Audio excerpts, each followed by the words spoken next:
Greetings, fellow Empyreans. I am Ashtarothi, the voice of New Eden, and it is April 16th, YC126, and this is the Eve Universe Show!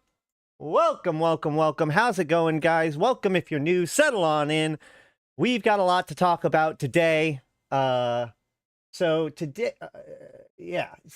just wanted to double check to make sure my audio is working. So today, I've got two basic things to talk about. So the plan today was I wanted to try to outfit Kado Ash to go do some of the rogue drone anomalies in HiSec to kind of show like how a new bro could be able to get involved with this current event. However, thanks, Sheesh. And by the way, thank you, Sheesh, for that $10 at the beginning, too. That was really cool of you, as always. Very cool guy. Any rate, however, today we got news about the event that's coming up at the end of the month. So I definitely want to talk about that first. We'll talk about what we've learned about the event that's coming up next month. And then we will, with the time remaining, travel over to Jita and try to hook up Kado Ash to see whether or not we can do some of these road drone sites. All right? Good? Good.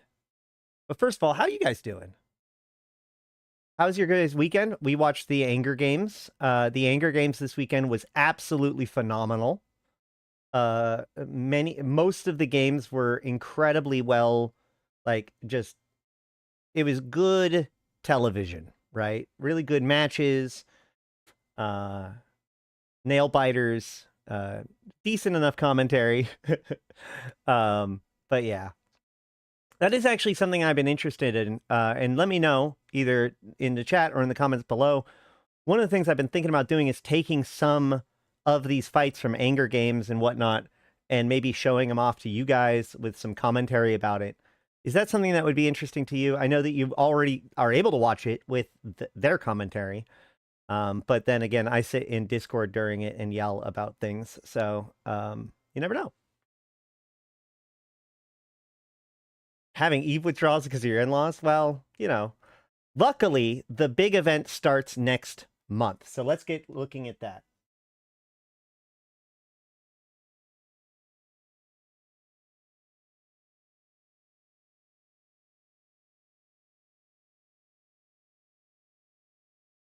All right, Capsuleer Day is coming. Big time. Big deal, big deal, big deal. Okay, so what is Capsuleer Day? And why is it showing up a big deal?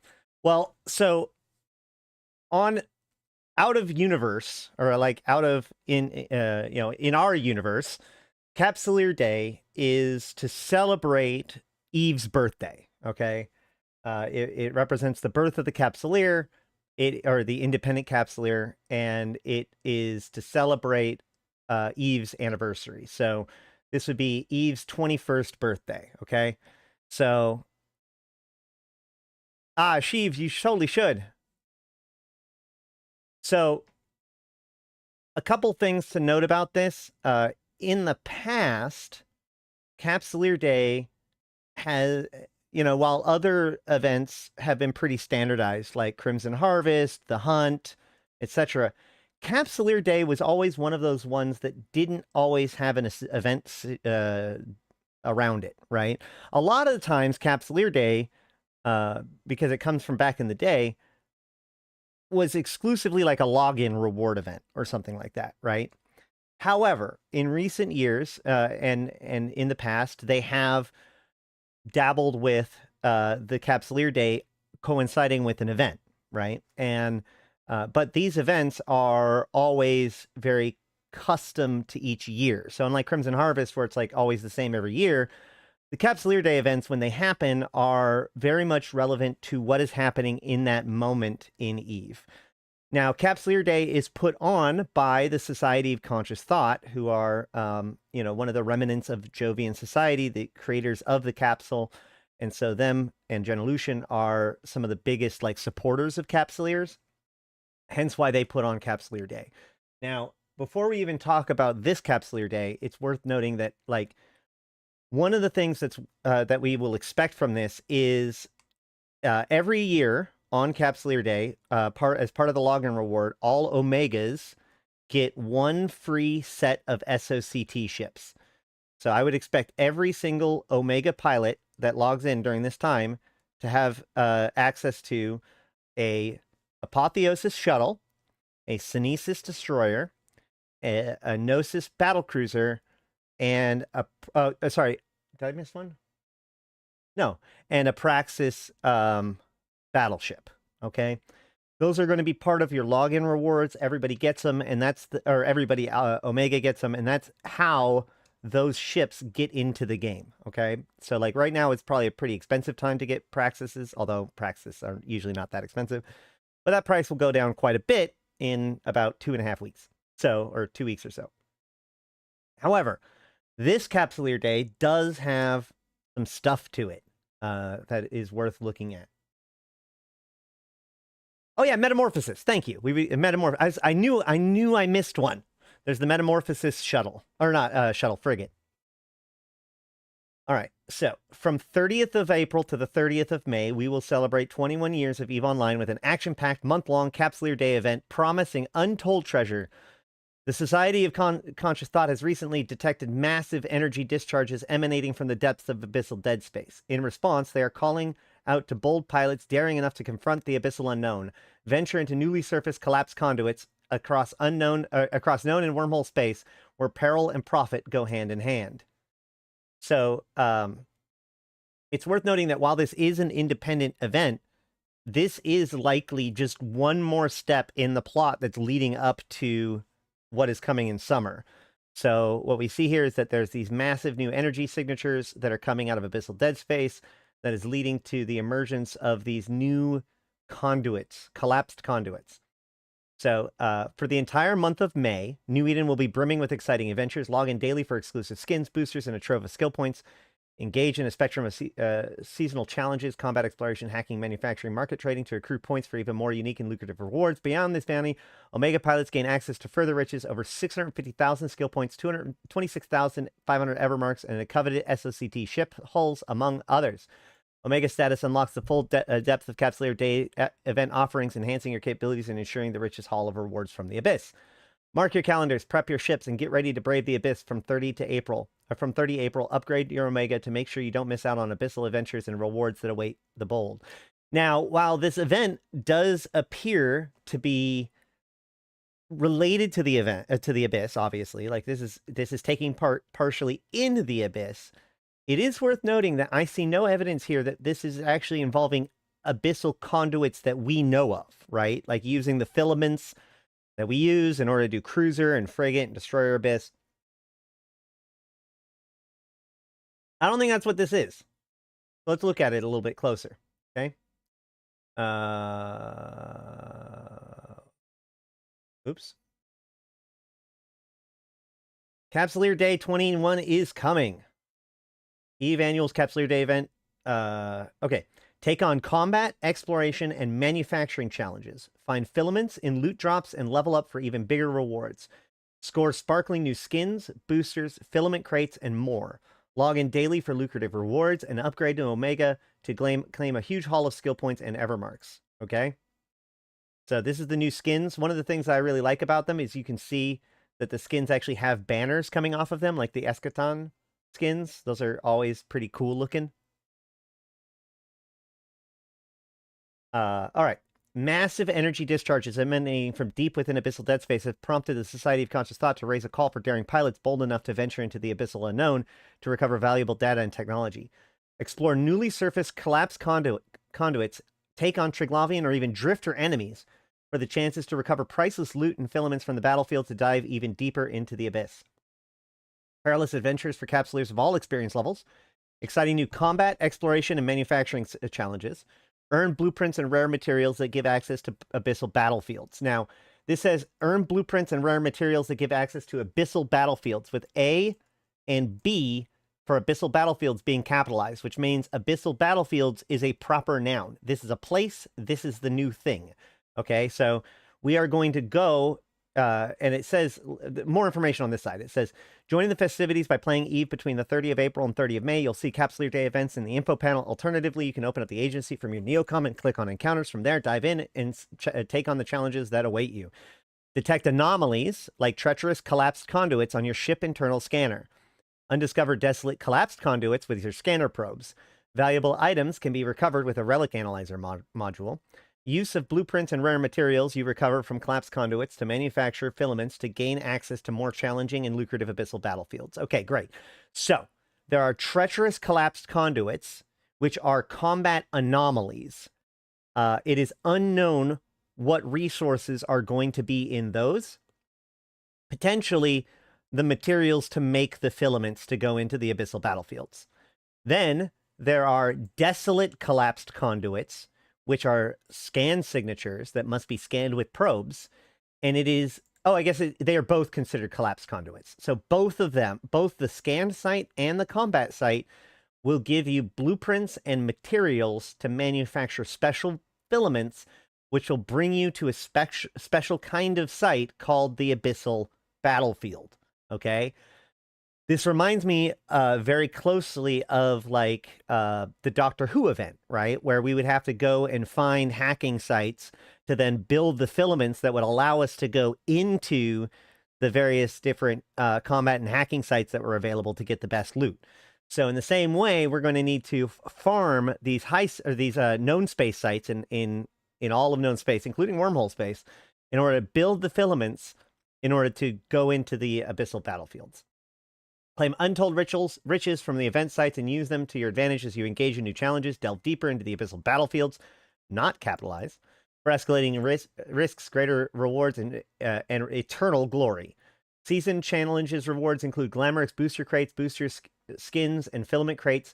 Loots include Capsuleer Day boosters, Capsuleer Day skins, and more. Snag glorious fireworks on the Alpha DLI reward track. Omega rewards include Evermarks, skins, SOCT ship holes, and boosters. Filaments, skins, and boosters found in loot drops from NPCs can be sold on the market. An amazing new Capsuleer Day 21 skins await. So, yeah, you can get filaments, skins, and boosters from the NPC combat sites. And then on top of that, there's going to be Twitch drops. It looks like it's a Prophecy Navy issue Arkham Arisen skin and a mysterious booster crate. So we can see, like, here's the Mauler skin. I think it actually looks pretty cool. The Zenitra, which I find very interesting that they're giving, it looks like they're giving everybody the Zenitra as a login reward skin. So congratulations to the 30 or so pilots that have a Zenitra that they would use with this skin. And then boosters, Evermarks, Capsuleer Day fireworks, which are often pretty cool, and 650,000 skill points. So that is what is coming. It starts on the 30th, and it will go through the entire month. This is one of the 3 events that we actually have guaranteed in the year nowadays, right? Like, they've canceled doing the hunt and Guardians Gala and a lot of those others, but Capsuleer Day, Crimson Harvest, and the Winter Nexus are the 3 events that they actually still continue to do. And this is the first time since we've seen the new event team take over that we've actually seen significant changes to the events. So we'll see. I really hope that what this means is that they used a lot of the tools that they made for, like, the Doctor Who event and what they learned from that, because by far that is, honestly, in my opinion, and not just my opinion, the Doctor Who event was by far the most creative and in-depth and complicated event that we have ever had. And I thought it was really cool for a lot of different reasons, and I've talked about it before. And so now we get to have something that's like that without all of the, riffraff of it being about Doctor Who.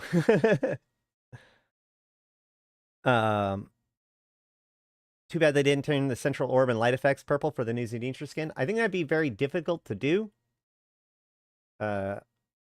Also, like, that's kind of iconic. The energy, the science ball for the trig ships. I wonder how many days of the off reward logins that you can miss for all the juicy rewards anyhow. So probably what they'll do is what they did in the previous 2 events or so, which is about 2/3 of the days. So maybe like 20 days, maybe, of actual login rewards that get you to the maximum best login reward, that, you know, the 650,000 skill points or whatever. And then past that, there will likely be another 10 or so days of just like boosters and other random garbage. This has given, now they have gotten some negative feedback about this. Like, this is one of the things that the new event team has really started to do, which is that they give you enough days in the login track so that way you can log in every single day and still get something. However, in order to get the big prize, you don't have to log in all of the days, only, you know, a certain chunk of the days, and everything past that is just like boosters and stuff.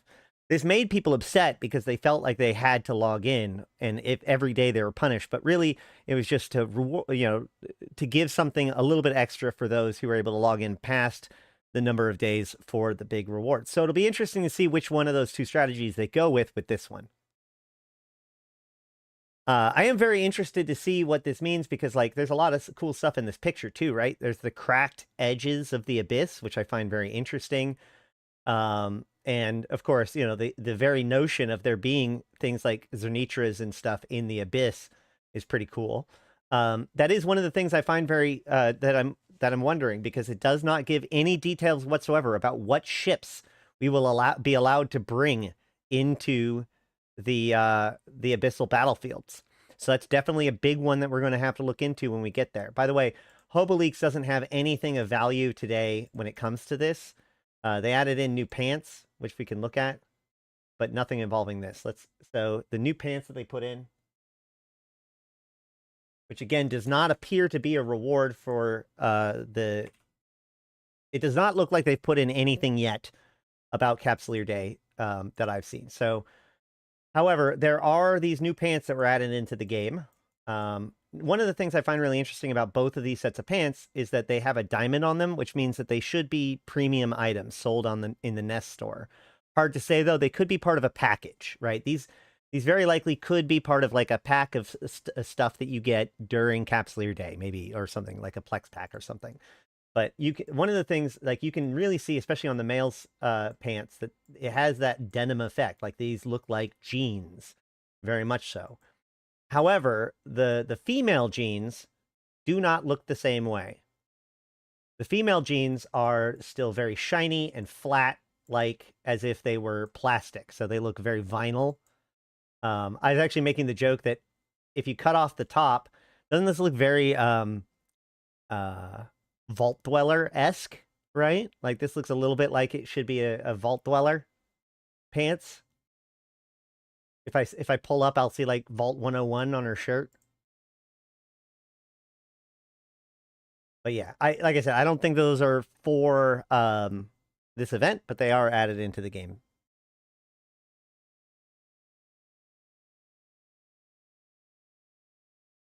Okay. Anything else about that? Oh, one last piece of conspiracy theory, since we are talking about stuff.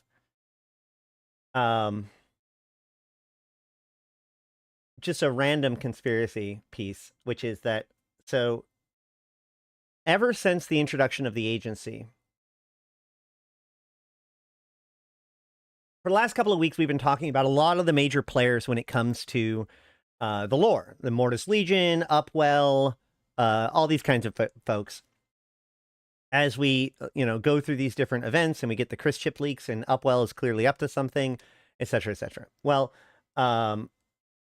one of the things is that the Deathless seems to have pretty tight connections to the Ostacon agency. And in Ostacon agency, along with, I think, Intara Direct Action, which absolutely has connections to the Deathless, purchased the rights of the Scope News Network's Capsuleer brokering services and renamed it the agency. So back in 2016, I think it was, when Upwell gained a bunch of information about Serpentis shipyards, they were forced to distribute that information to the Capsuleers so that way we could take care of it. And they did through this new Scope News brokering service. And then a year later, Scope sold that license to the Ostracon agency, which would then become the agency that we know today. Why am I bringing that up?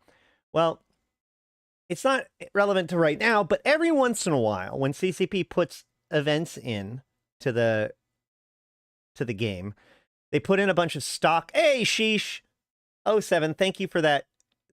Thank on behalf of Pekamix, Aika Warzu-chan, Lady J, Justin Heverly, and Oradin Royce. Thank you very much, sheesh, and thank you for your continued support. You're a good dude, man.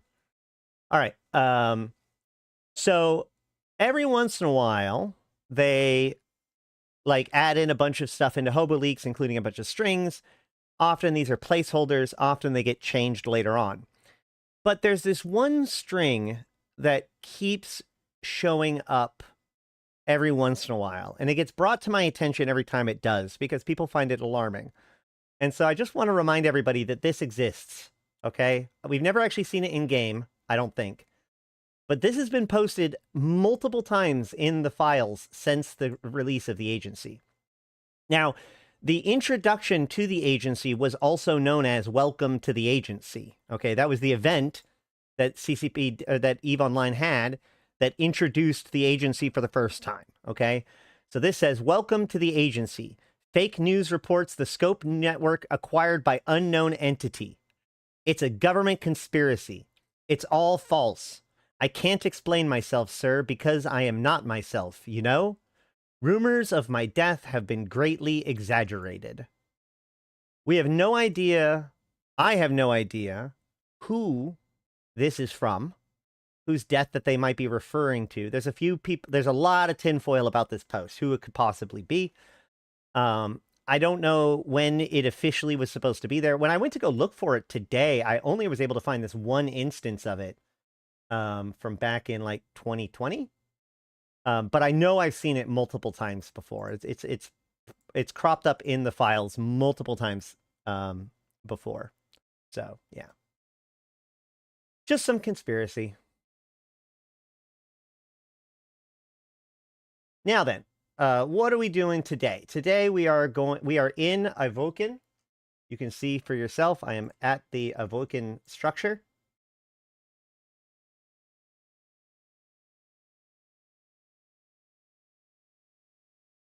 It has not been built any further that I can see. Although, does anybody know if that's more stuff?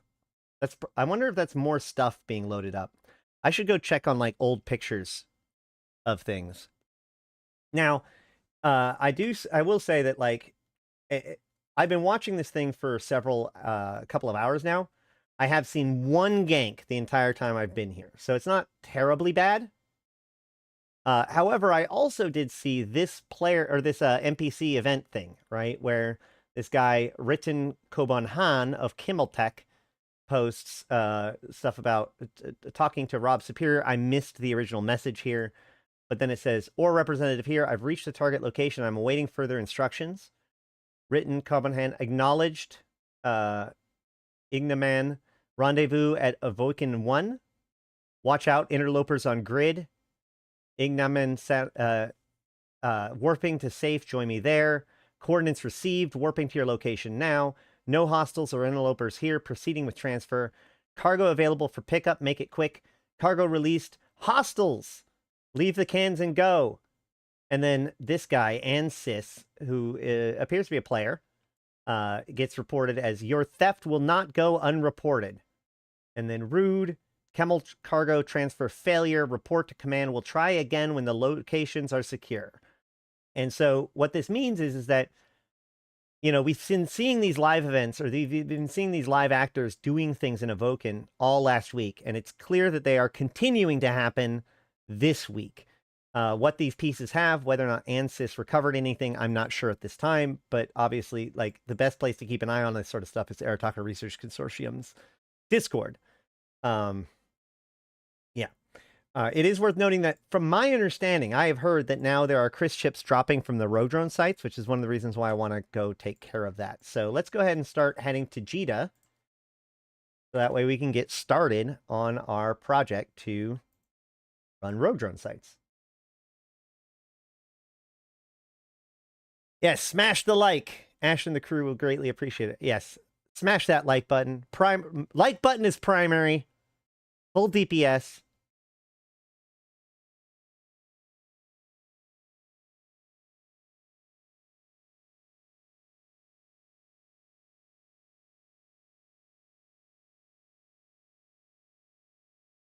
Turn this on. Is there anything else I need to talk about today? I don't remember. I don't think so. I keep on, like, as soon as I go live, I feel like there's something I'm missing. And then afterwards, I often figure out what it is.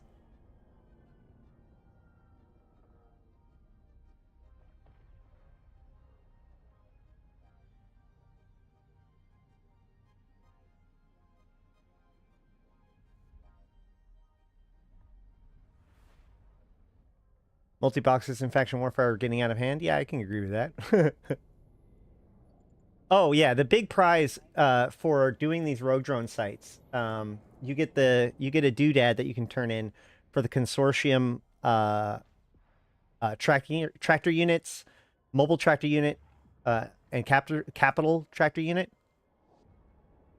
Plug COE. Yes, if you are interested in EVE Online and getting the most out of your EVE Online, first and foremost, if you haven't yet, make sure to use the link down below to get your million free skill points. It is 40 days of alpha skill training for free. Let you get in on a jump start in whatever it is that you want to do, and you can do that on as many different accounts as you want. Right, so you can make a whole bunch of alphas, train them into different things, and have fun with them if you want. On top of that, if you want to get involved with the Convocation Empyreans, an alliance in-game here to maximize player engagement with EVE Online, you can do so. But even if you're not interested in getting involved in-game, I do recommend you coming and checking out our Discord, which is linked in the chat and should be linked down below. That is where you can go to flag yourself as interested in my YouTube videos, to get up-to-date notifications, ask questions of our helpful community, and of course, join our helpful community.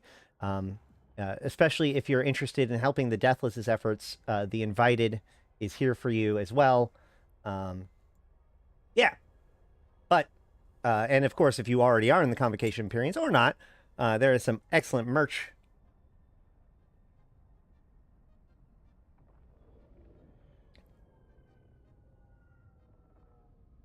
How's that, Danny? Did I do good? All right. Wait, I should do this, right? It's hands, not knuckles. Whatever, I don't know.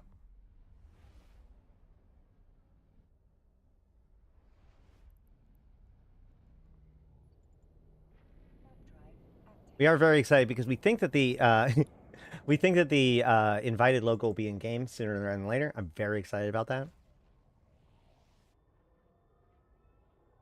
It's gonna be a beautiful logo to have on my ship. It's also worth noting that the Convocation of Empyreans give away billions of ISK every single month, doing opportunities for mining, industry, exploration, etc. Hey, Tranquilla Mare 07, thank you for that, getting that membership. You get all of those emotes as well as the free, the early videos, etc., etc. Good job. Welcome to the team. Okay, Ash, do you think it would be a good idea to present the lore in-game better for new bros to get it hooked on the story? I mean, that's an easy answer. I think yes, but like, I also think it's come a long ways, and it is something that should be. I like EVE Online's environmental storytelling style. I just feel like more of the breadcrumbs need to be tied together better, because it's too easy for a player to come to the conclusion that there is no answer when there is one.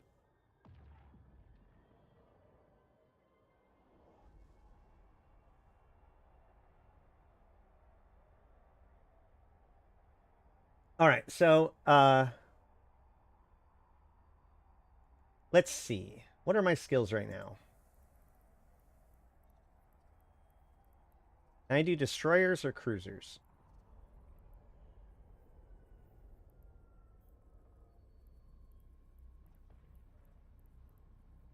Mining for Caldari Destroyer, Caldari Hauler, Caldari Cruiser. So I don't have Cruiser yet, but I could get it. It's 1.3 million. I probably could have just bought it on the market for cheaper, but here we are. Now I could use some of my unallocated skill points on this one if I want to. But I think that first and foremost, I want to try a Corax. Okay. We're going to try a Corax for rogue drone sites.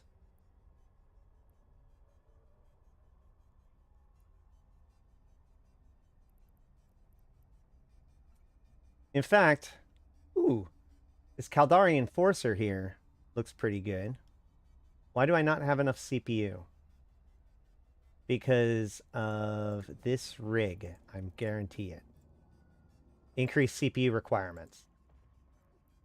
So if I go here and I go to launcher rigging, yep, I can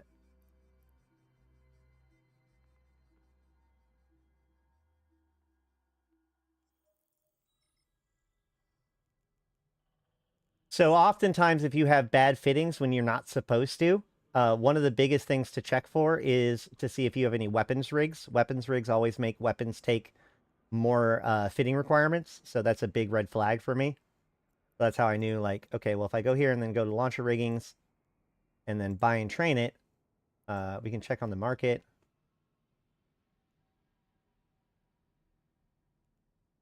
Boom, 10,000.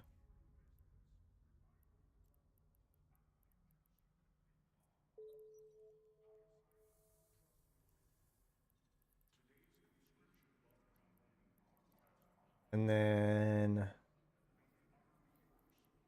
rigging. Let's see.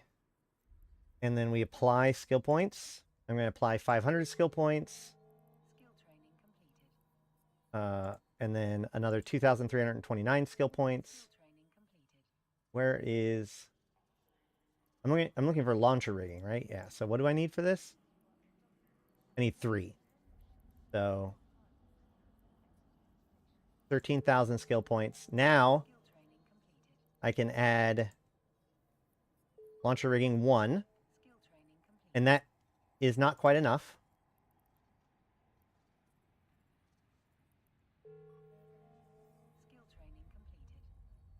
Really? That's not quite enough either. That's not going down by much either. But, tell you what, I'm just going to go with one more launcher rigging skill. Just because I can. 19,000. Barely notice it. It's still going to be over by 1%. So, I could go with weapons upgrades or advanced weapons upgrades.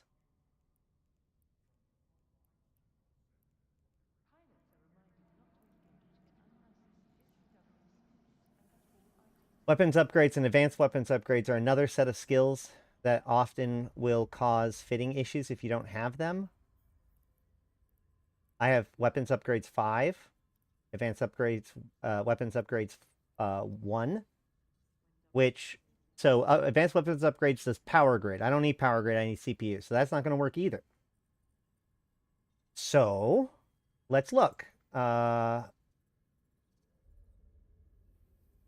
And we have CPU management 5. Or, it is power CPU, right? We have CPU problems? Yeah, it's CPU. So what else is going to make it shields?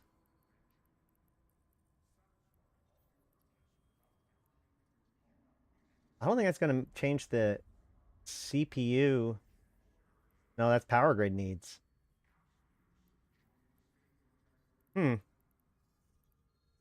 Missiles? That's weird. Now I'm really trying to wonder whether or not what is the I know I can use an implant. Let me go look. Hold on. Eve University implant.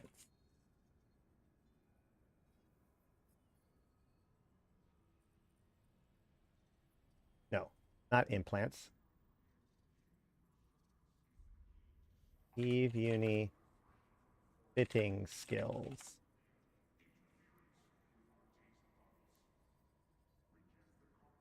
All right. Let's see. We have electronics upgrades. We'll do coprocessors, signal amplifiers, and backup arrays. Energy grid upgrades is CPU needs of... Wait, is this batteries? Energy grid upgrades. That might be it.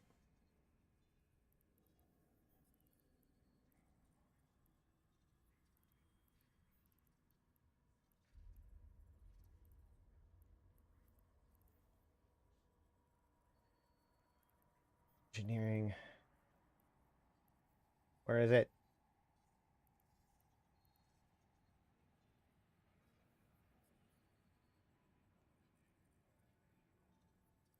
Energy grid upgrades. I only have it at 4.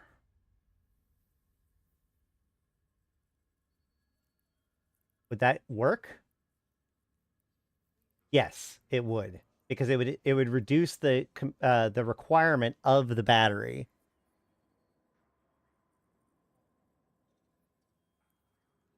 So that would be a way to do it. I'm a bit, the reason why I'm doing this is because this is a recommended fitting. And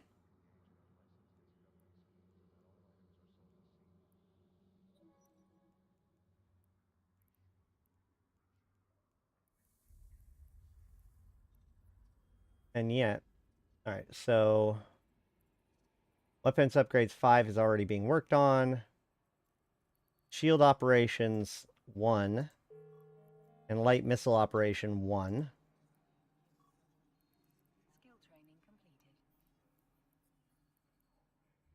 Go ahead and grab some more light missile operation while we're at it.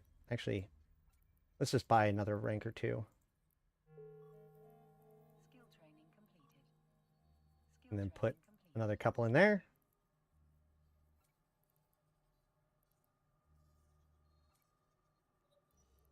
Now then, if I go here, this now just says CPU overloaded. So the last thing that you can do to easily deal with your power grid needs is a... Can I do this? Yeah, an EE603. There's the EG603, which is power grid management, and EE603, which is CPU management. Now, the first number is the slot, and the second 2 numbers is the percentage. So this is the 6th slot, 3% CPU bonus. Electronic engineering's, that's the EE, slot 6, 3%. That's what we need. These are usually very cheap. Honestly, that's more expensive than I want to spend, though.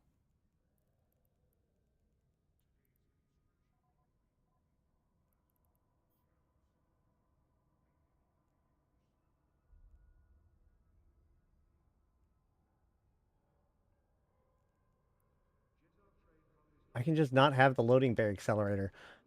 Or we can go with a compact ballistic control system instead. Let's just do that. Compact, of course, means that it takes less fitting. So that's how we know that that's going to work. And that's going to be 5.4 million. So let's go ahead and pick that up.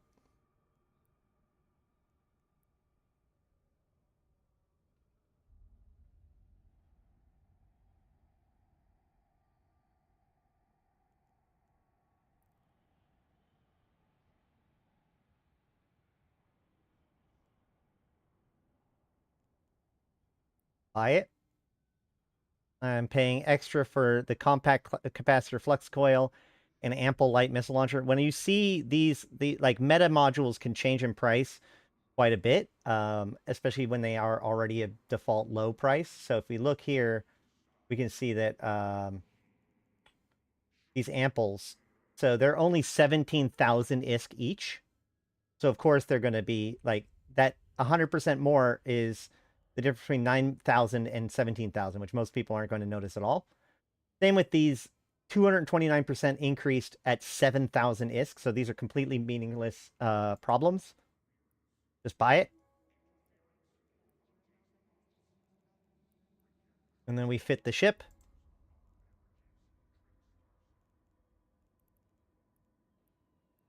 And then we get in the ship.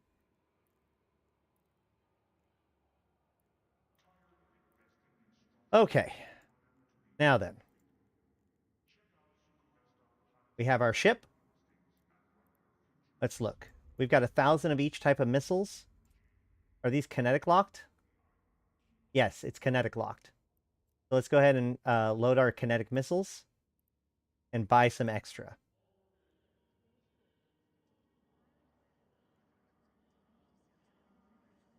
What?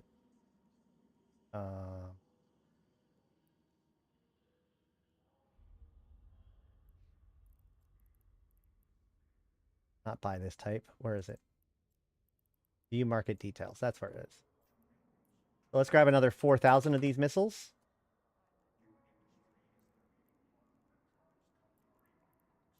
Now then, my goal... What?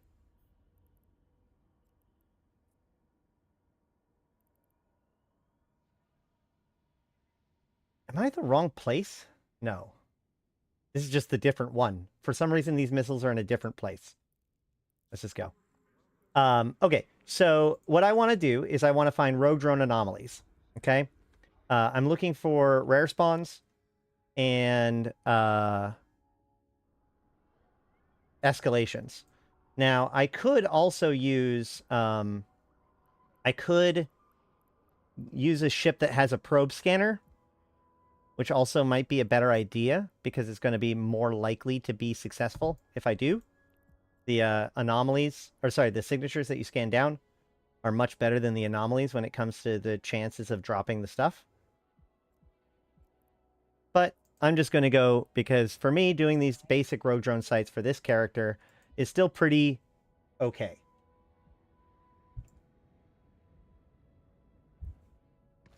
Now, the key here is that given the fact that this is an event, as with all events, the biggest problem that we're going to run into is other players. You know, it's going to be popular.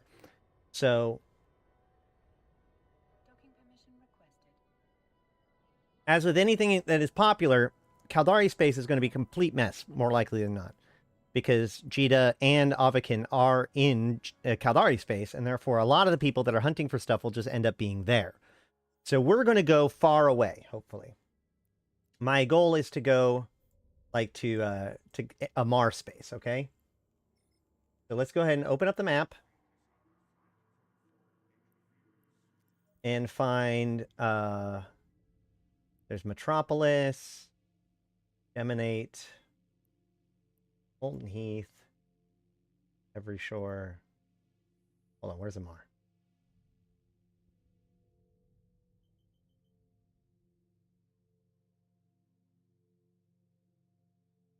Oh, yeah. Genesis, Domain, Kador. We're going to go deep down in this area. Kador Prime. Cool. And we're going to set our autopilot to prefer safer. Going to build us a big old route. So what we're going to do is we're going to go through with our encounters open, sorry, exploration open, with combat anomalies up. So this way I can see the combat anomalies in the system that I'm in and adjacent to me. So I can already see that there's actually a drone cluster here in Bannon. Chances are that's going to be already taken. We're going to just pretend like that one's going to be already taken and keep going because it's one jump from Jita. Safety has been trying to gank people. I've seen one gank so far this morning. I watched for several hours and I did see one gank. It was a single catalyst. So as long as you're not like, as long as you bring something relatively tanky to drop it off, you should be fine.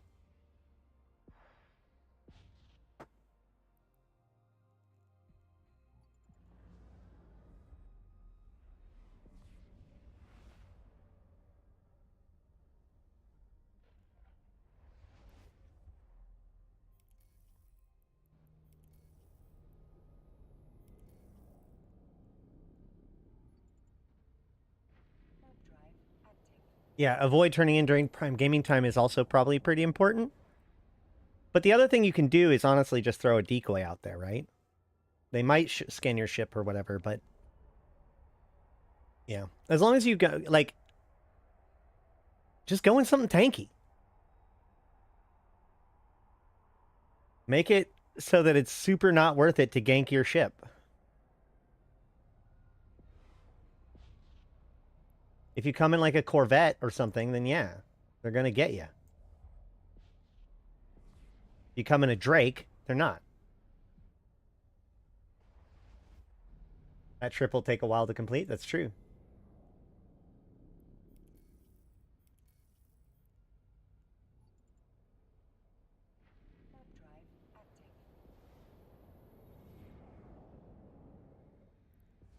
So, what do you guys think about the book club idea?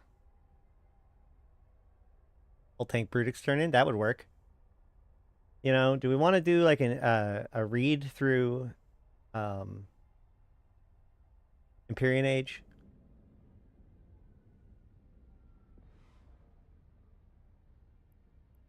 Right, exactly. Exactly. You want to fly.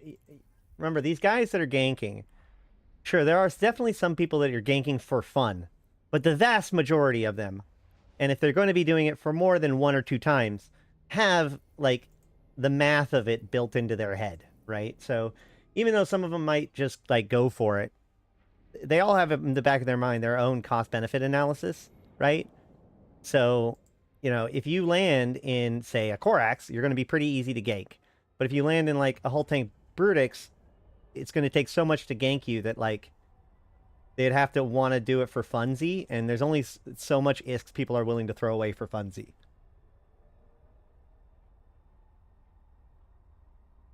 Book club? All right. Should we start it next week? Is giving everybody 1 week to read chapter 1 good?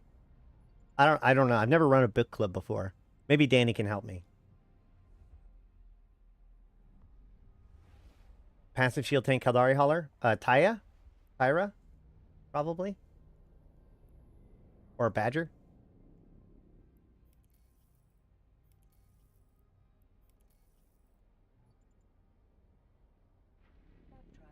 Is that enough time for you to read it?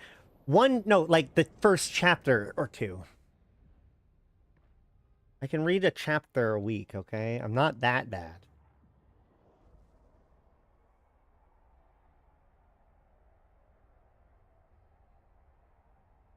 I don't know. Maybe I'll look through it today and see how much. 2 weeks for a chapter. My problem is that I don't want us to be like doing this forever, right? Like you want to get this done sooner rather than later, right? I think about doing multiple chapters at a time. Horus Heresy read when you know Warhammer 40k lore interests me. All right. IKAO has a drone gathering and a drone assembly. Let's go check that out. I think it's the drone gathering is the better one of the two. We'll find out.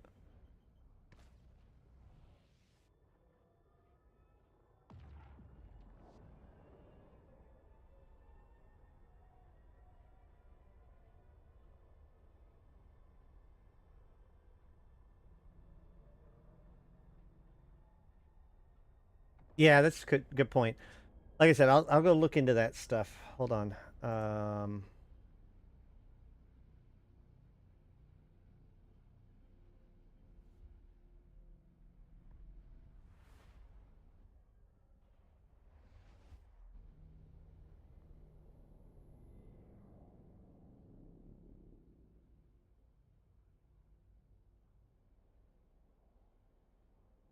Oops. So wow. Okay, well, the Empyrean Age book has 75 chapters. So if we did one chapter a week, that would take over a year to read the entire book. Okay? So that's a problem. Secondly, chapter 1 begins on page 3, chapter 2 begins on page 10. So at 7 pages a chapter, that doesn't seem like a lot. I mean, obviously, I'm only looking at chapter 1 so far, but yeah.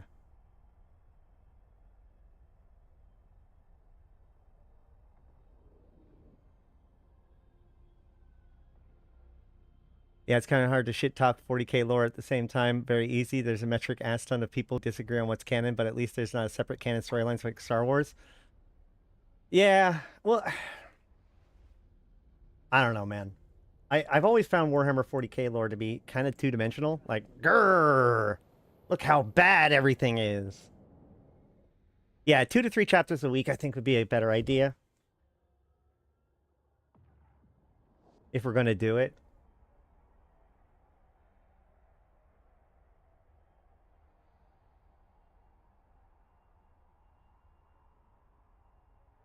Chapter 3 starts on page 19. Chapter 4 starts on page 25. Part 2, which is chapter 17, starts on page 129. There's 4 parts. I bet you we could work into getting a part a month. So that would be 4 chapters a week. Or so.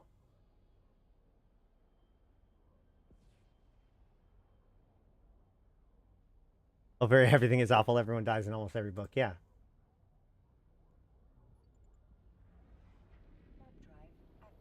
Yeah, I think 1 subsection a month would be a good shot.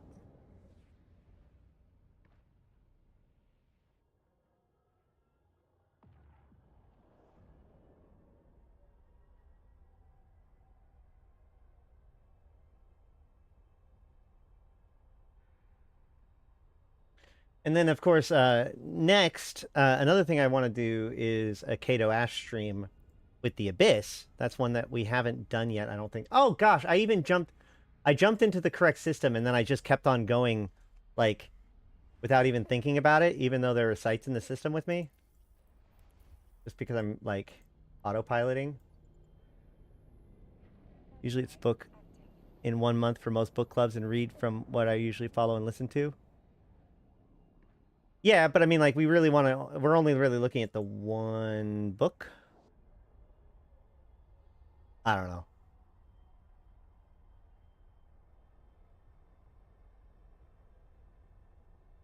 I want to discuss the events of Empyrean Age kind of systematically without having to sit here and literally read the entire book, because I don't think that CCB would be happy if I did that, first of all. I don't know. They let me get away with it with Theodicy, which, if you haven't watched yet, is my biggest effort so far of reading major Eve lore out loud for you guys.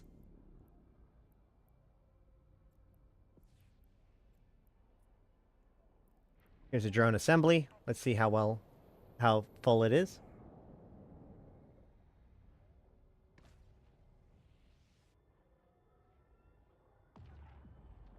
Well, yes, it's not a multiple book club. It's not a books club. It's a book.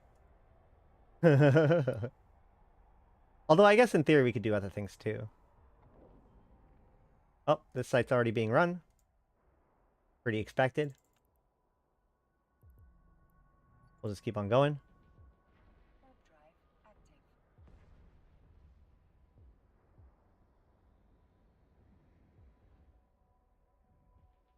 Yeah.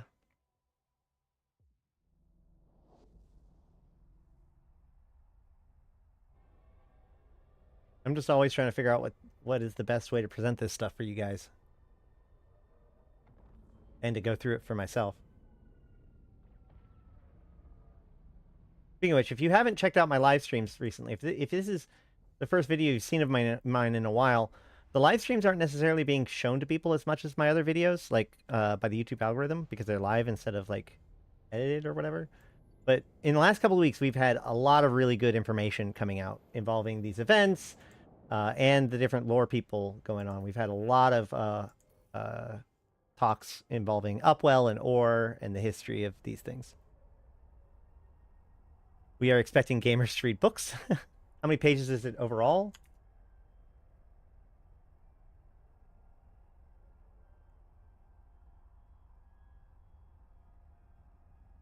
Also, wait. Oh.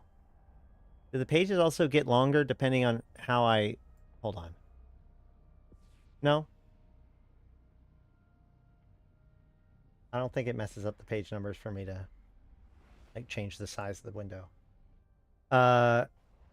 There is 659 pages total.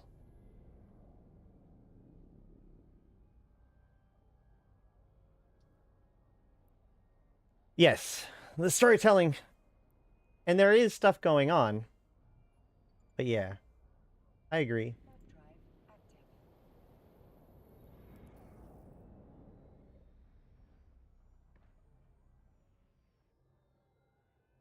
Can we get an interactive spreadsheet with a summary of the book?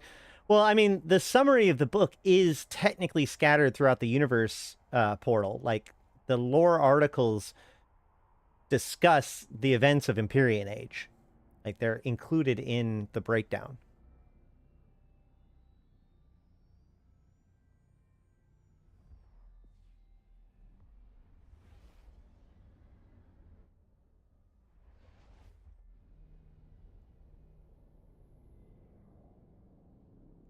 Well, you read a lot more than I do. My dyslexic brain doesn't read all that well. It's one of the reasons why I do the reading out loud to you guys. It's because by reading it out loud, it often gets me to slow down enough and go through it systematically enough to be able to get it. Although I won't lie, there are some times where like my brain like keys off of what we're talking, like I'm reading and I'm just reading the words. I have to like catch back up on what's going on. Because my brain, like when I interpret sentences, sometimes I just interpret them as words, like individual words, not a collection of words that make a meaning. Like my brain is paying more attention to the mechanic of reading than the actual content of the reading.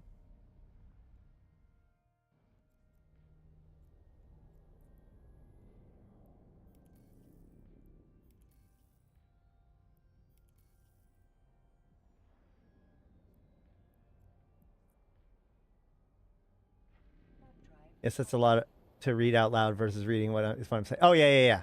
I got you. Oh, the intricacies of the lore is really, really good. Especially so, like that's the thing with this event that's coming up with the Triglavians and the Drifters. I wonder how much that's going to tie into everything else that's been going on. You know, why is Upwell detecting these new energy readings? What are those energy readings?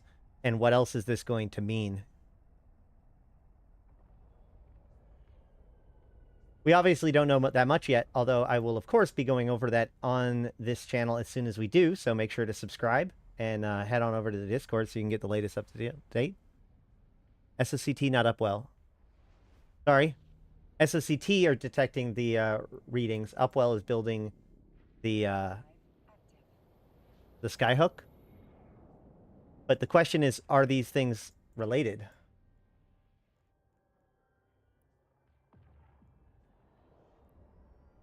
Oh, shoot.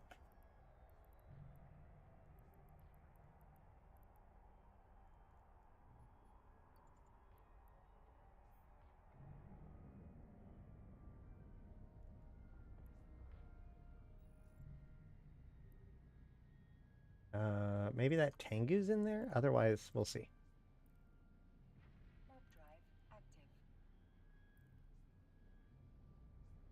Oh, 07, Burek, no problem.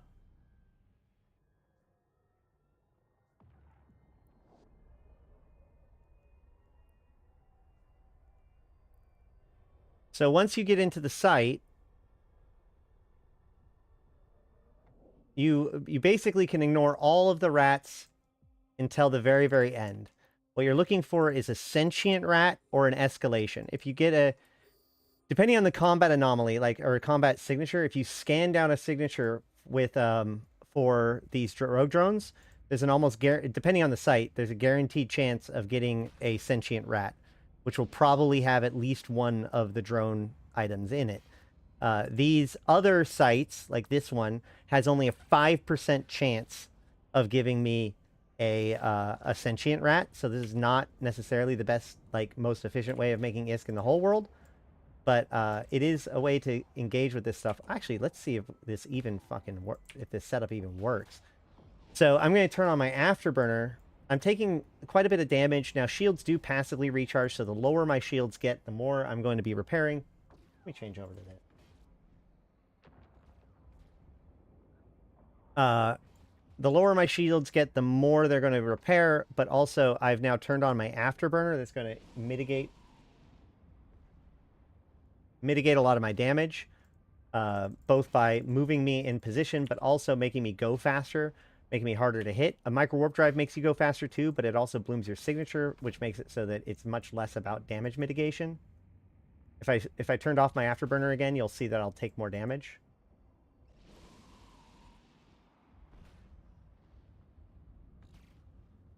Although now I'm killing things, so it's going to be harder to see, but...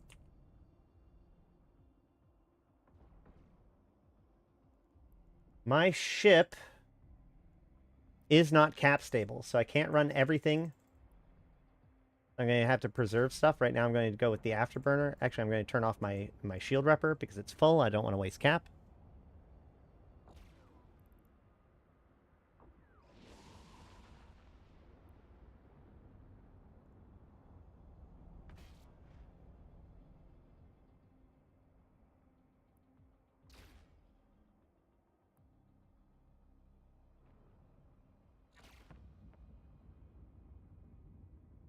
When this rat is dead, a new wave should spawn.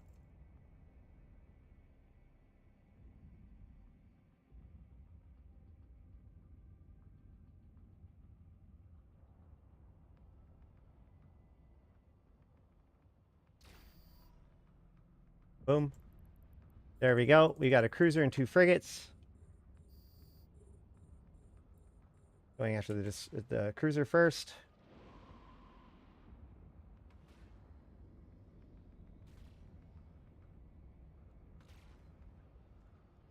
So you can see my incoming DPS has gone up and down a little bit. I wonder what happens if I just go with afterburner. Will you be? Yeah, you can immediately see. Do you see my DPS drop off? Look at that. Their DPS drops to almost nothing immediately. I'm not even out of range yet. They're just now missing when they would have been hitting. That's why the afterburner... This is why I say the afterburners are for damage mitigation. Micro warp drives are for repositioning.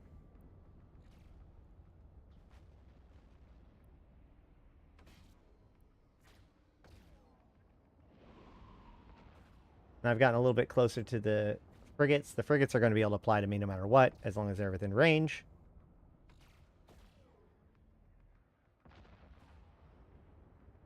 I'm double-clicking in space in order to manually pilot, in order to steer my ship where I want it to go.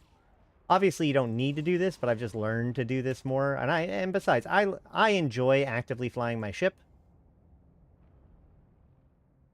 Any point in destroying the drone station? I don't think so. Oftentimes, if there is a point in destroying these, there are some structures and stuff that must be destroyed in signatures. But I think anomalies are all just kill all the rats.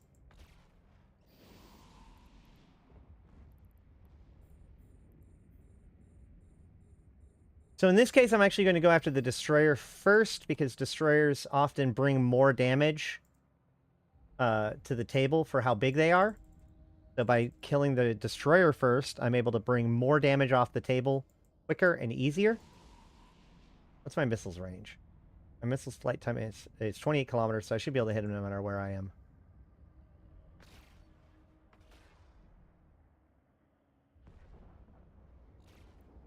Then I kill the cruisers.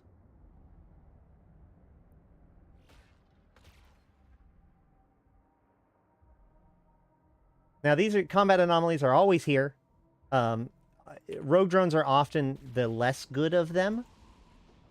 But all of them can escalate. Not all of them, but like all of the 4 races, or all of the different pirate types of sites have sites that can escalate.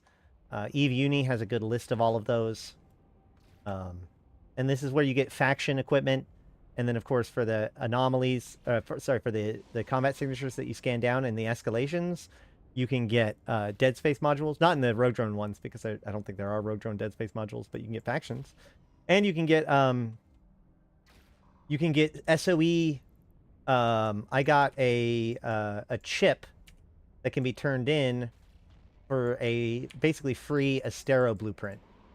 So I got that as well while I was hunting for this the other day on Ash. So that does remind me, I like to set my capacitor. If you go to your options and then go to configure ship and health alert settings, I like to set my shield alert threshold to 25%. And my capacitor alert threshold to 30%. This is so I can see when my shields are broken and when my cap is entering its peak recharge, right? So those are the kind of the points that I need to be paying attention to the most. So that's where I set my alarms to be.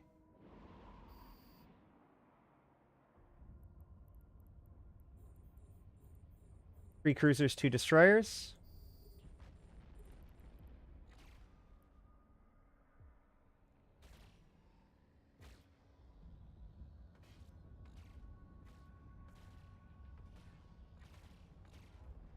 Lots of incoming damage. Let's see if turning on the afterburner will help.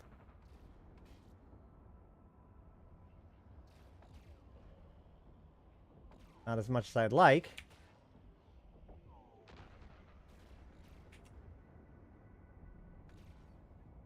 So I'm actually starting to get to a point where I'm a little bit concerned. Once again, peak recharge ends at 25%. So while my recharge is getting better and better and better right now, within about 10%, I'm going to start, or 20%, I'm going to start hitting into a problem where I'm actually going to be losing recharge. I'm also not shooting, which doesn't help. So what I'm going to be doing is, as I'm navigating, I'm still going to be manually piloting, so that way I can turn smoothly. But I do want to start aligning to the sun.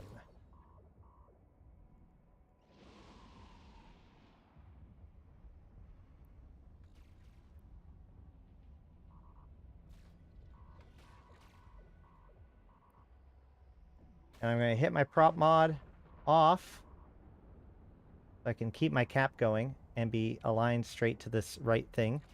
And now I'm kind of waiting to see whether or not I make it, okay? My shields are still regenerating. My cap is having some issues.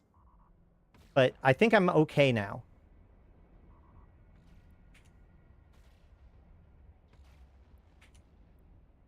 I actually can't shoot at the structure. So there's that. I am going to turn off my shield booster and turn on my afterburner for a second to try to, for one cycle. Oh, that was actually probably a mistake. No, that wasn't a mistake. The reason why I did that was because I would need to get my capacitor up a little bit too. Still going to be some problems with my shields. If I get another wave after this, then I'm probably going to leave.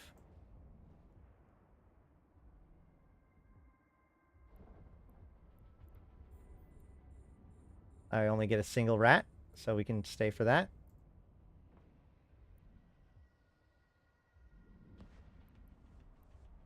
I like to take things that are in my skybox that are in positions that I want to be aligned to and just align to those as a way of kind of staying constantly aligned.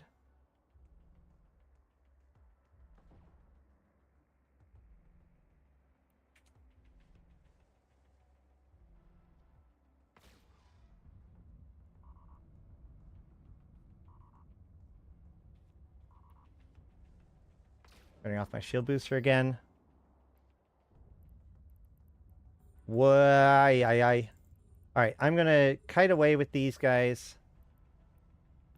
Start trying to get the destroyers. Like, my goal here now is to pull some range.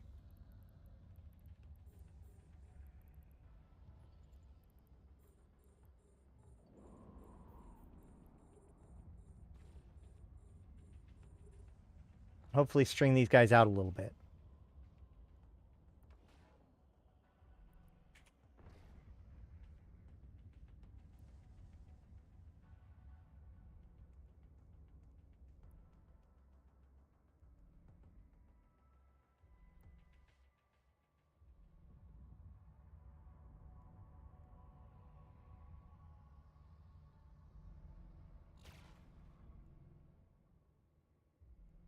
This is the other reason why I mean, like, this is the thing, is that, like, I'm doing this with very cheap equipment.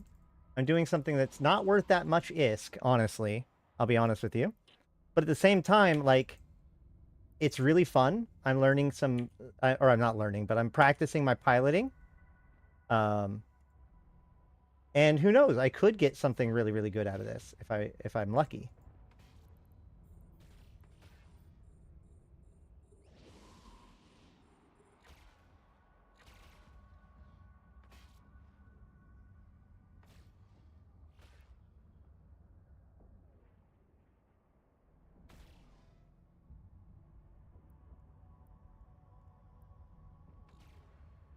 And I keep balancing my shields and my cap. So cap has a peak recharge at 30%, 25 to 30%. So the more I can keep my capacitor down, but like give it a little bit of a break every once in a while, allows me to recharge a lot of cap.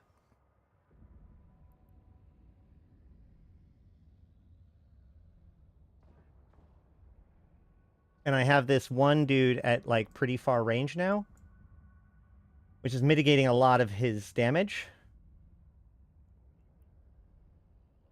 I turn off my prop mod now.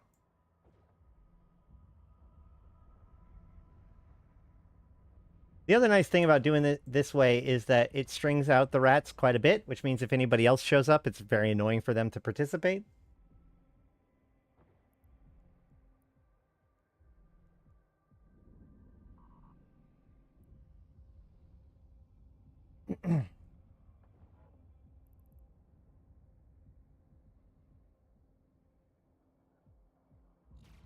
Oh, speaking of other people showing up, there's a vagabond.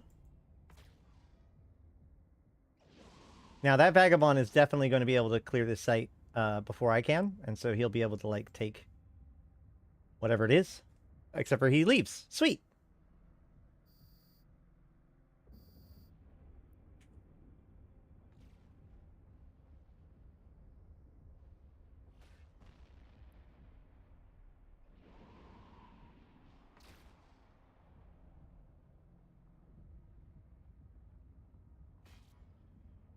I can't fly without knowing how fast the rats move. Yeah, I just scroll, like, open it up a little bit. There you go.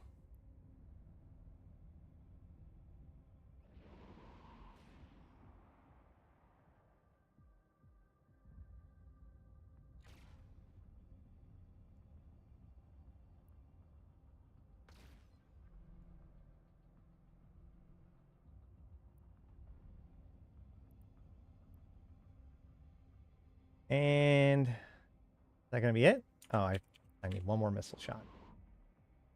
Next wave is, if there is one. And there is not. So that's the end of that site. And I can move on.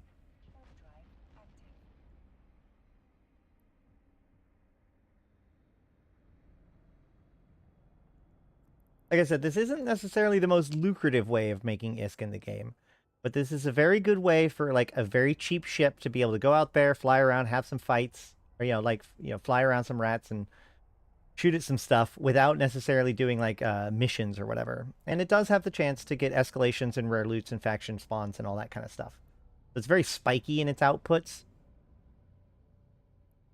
I don't necessarily recommend grinding on this particular event for newer players. While it does provide, a decent enough opportunity. Oh, look, there's Sancha Incursions here. Let's just keep going. Well, it does provide, like, you can do it because it is newbie-friendly sites. I mean, unless you're doing the scan sites, it's hard to get them, and they're not worth, like, that much, honestly. But the event that's coming out on the 30th is going to be a much bigger one. This is more like if you like doing anomaly hunting anyways, this is just a reason to do these anomaly hunting, or this anomaly hunting, or signatures rather, too. It's also worth noting that you can do the sites in low sec, but in order for them to count, it has to be a site that can spawn in high sec. There are some sites that can spawn in both low sec and high sec. Those can still count, but sites that can only spawn in low sec don't count.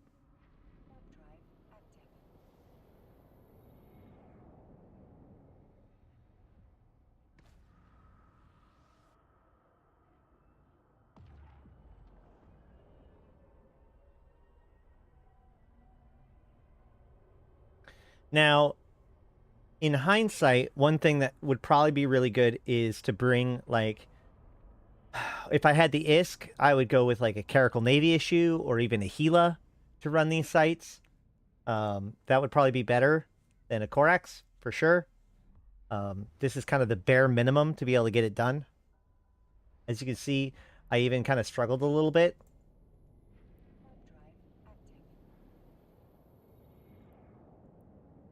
Now that we're out of the incursions, we can go, hey, look at all the paladins going to the incursion.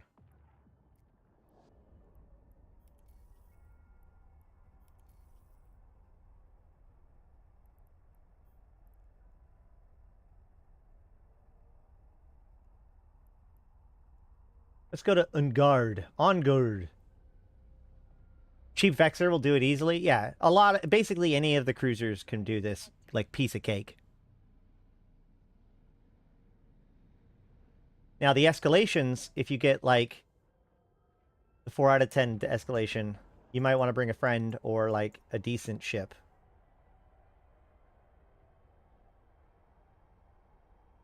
The higher level signatures or escalation sites. I've seen them kill T3 cruisers, you know, under the wrong conditions.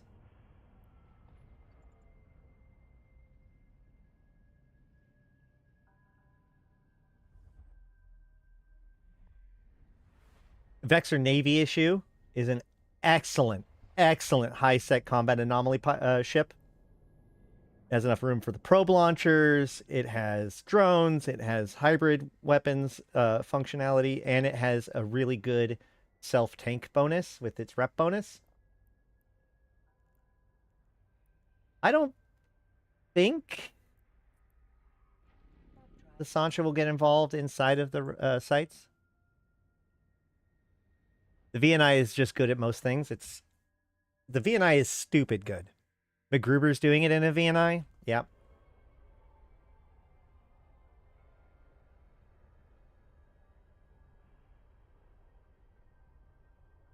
Ether cruisers can't do any of the high sec DEDs anyway, so no reason to use them.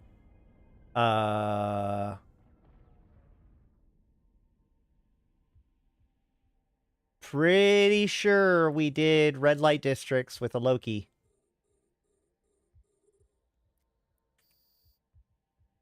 Pretty sure we did that.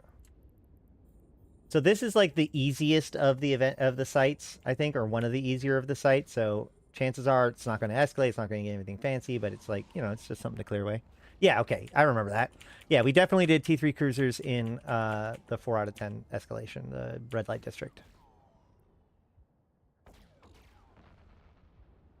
For the Angels, at least. But yes, most of the sites won't allow in T3 cruisers. That's also why I like trig ships a lot. Like I use Kikis and Nurgles, and even Ikitursas or Drex, depending on the site. I can't wait to figure out what the hell an abyssal battlefield is.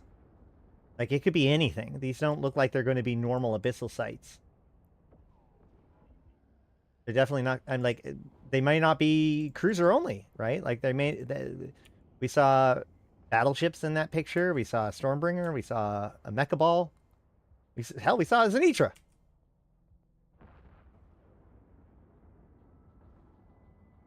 Now, granted, that Zenitra is probably because the skin is part of the login rewards, which is also kind of weird, but still. I would absolutely love battlecruiser abyssals.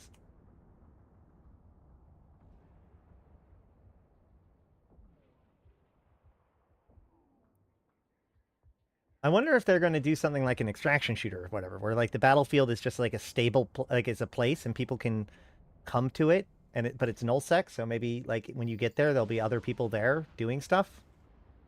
I don't know. I don't know. Anything could happen. Anything could happen. But it does seem like they're going to be touching on Triglavians and Drifters again, which is nice. Was there a new video or something? No, there's a new dev blog that was posted about the Capsuleer Day event that's coming on the 30th.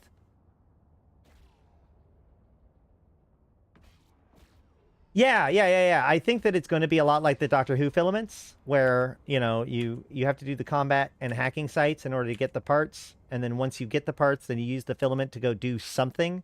But that's my question: is what is going to be the inside of the something?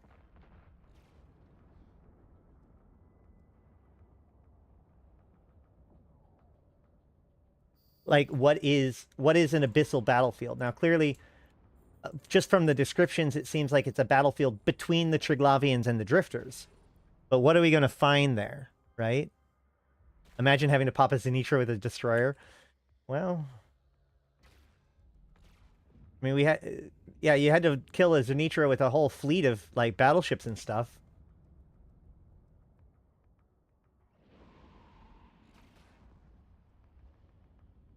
Yeah, kind of thing that you do because you want to min-max your ISK per hour, like this event.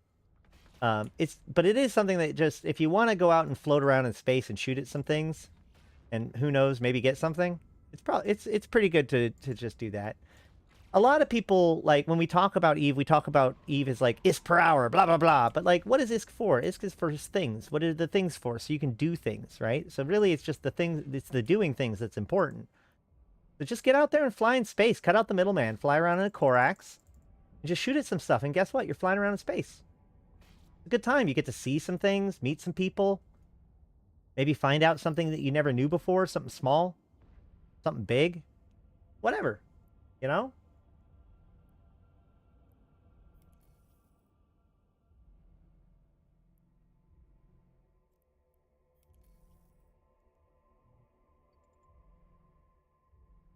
I wonder if this will affect standings.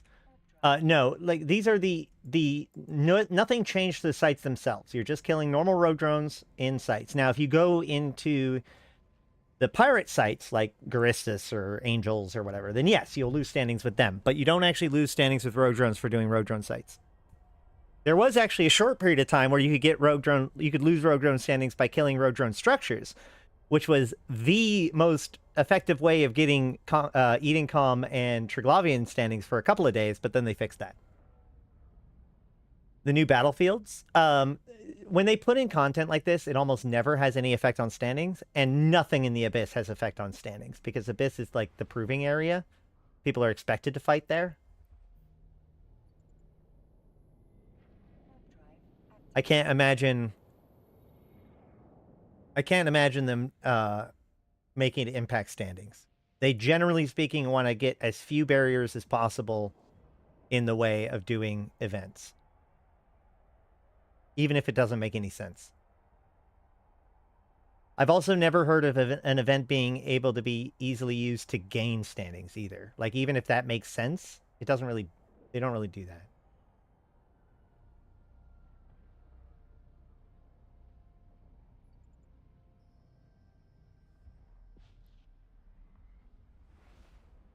Well, Trig status is actually not terribly hard to get. You just go into Pochfin and kill rogue drones and drifters. Or you go and kill Edencom. But yeah.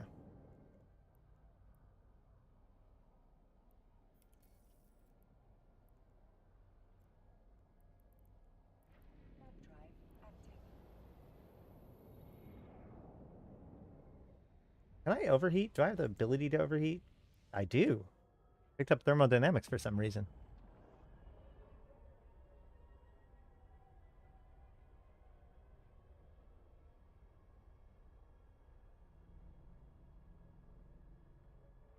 I also wonder how many different sites or type of filaments there will be, because like, there was in the with the Doctor Who ones, there was 5 or 6 tiers of difficulty, and then there was combat sites, but then there was also hacking specific sites where it was just like you go in there and there's a bunch of data cans, and they were actually very, very hard. They were the hardest difficulty for the most part. And, it was legitimately difficult to actually complete them all in the time allotted. So most of the time you would just raid and grab a few of them and then have to get out. So yeah, I wonder if there's going to be different kinds of filaments. Either different difficulties or different activities. They did say all levels of experience, but that means that, like, so that could easily mean that, oh, look, like normal anomalies like this, or like relatively easy anomalies, maybe something that can be done in a Gnosis, will drop the filaments, but the battlefields themselves might be more advanced, right? Who knows? I imagine that there should be some sort of content for, like, higher level people, like the highest end content. The way that the Doctor Who event worked was that there was, like, serious restrictions on what you could bring in, and the top tier stuff required at least 2 people kind of coordinating to do them effectively. But the best item in the game, which is currently, if I understand correctly, the most expensive cosmetic item in the entire game right now, was the top reward that could only be gotten from the top combat sites during the Doctor Who event. So, yeah. Now, granted, that it is so expensive not just because of its rarity, but because and difficulty to get, but also because it's a freaking bow tie. So a lot of people like it for various reasons.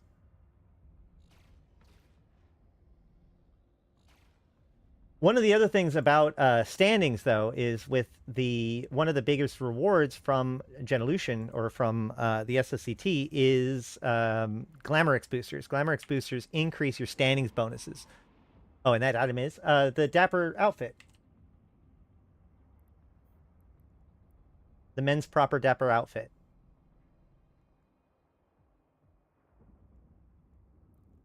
Last we checked, it was like absolutely the most expensive cosmetic item. Because, like, everybody's looking... There are people that are looking to get it, not even based on its rarity, but just because they want the Doctor Who outfit.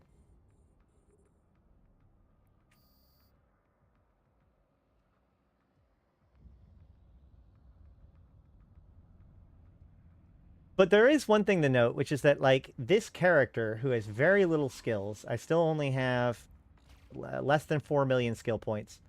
Certainly doesn't have all the right skills for this ship. And yet I'm still able to do these sites, which basically means this is no excuse for anybody. And you know, this is a good way, again, to start practicing the basic stuff and to build and to get your first little bit of ISK, you know. Wandering around and doing this. Maybe you'll find something interesting as you wander around.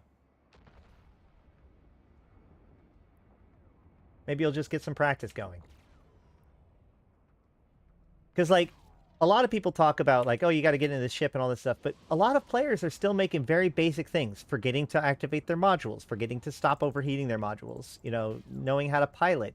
You've got to just practice. You got to get out there and just do the routine stuff to a certain amount until it all happens without you thinking about it, right? You got to build that muscle memory. You got to become a good pilot.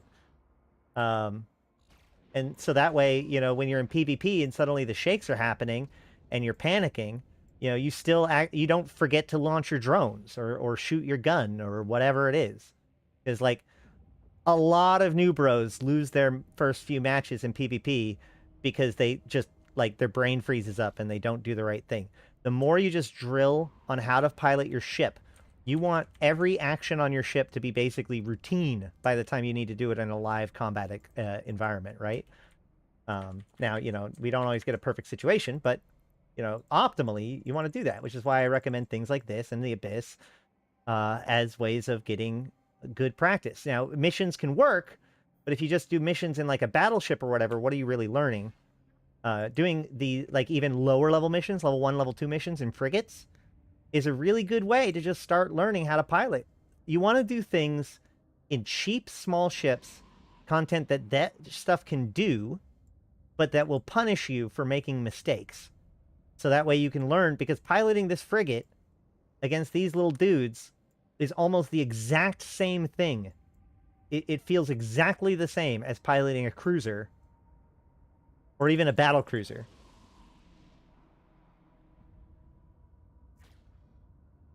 Yeah, life in... I have still gotten the shakes every once in a while. Never had a fight last more than 2 seconds.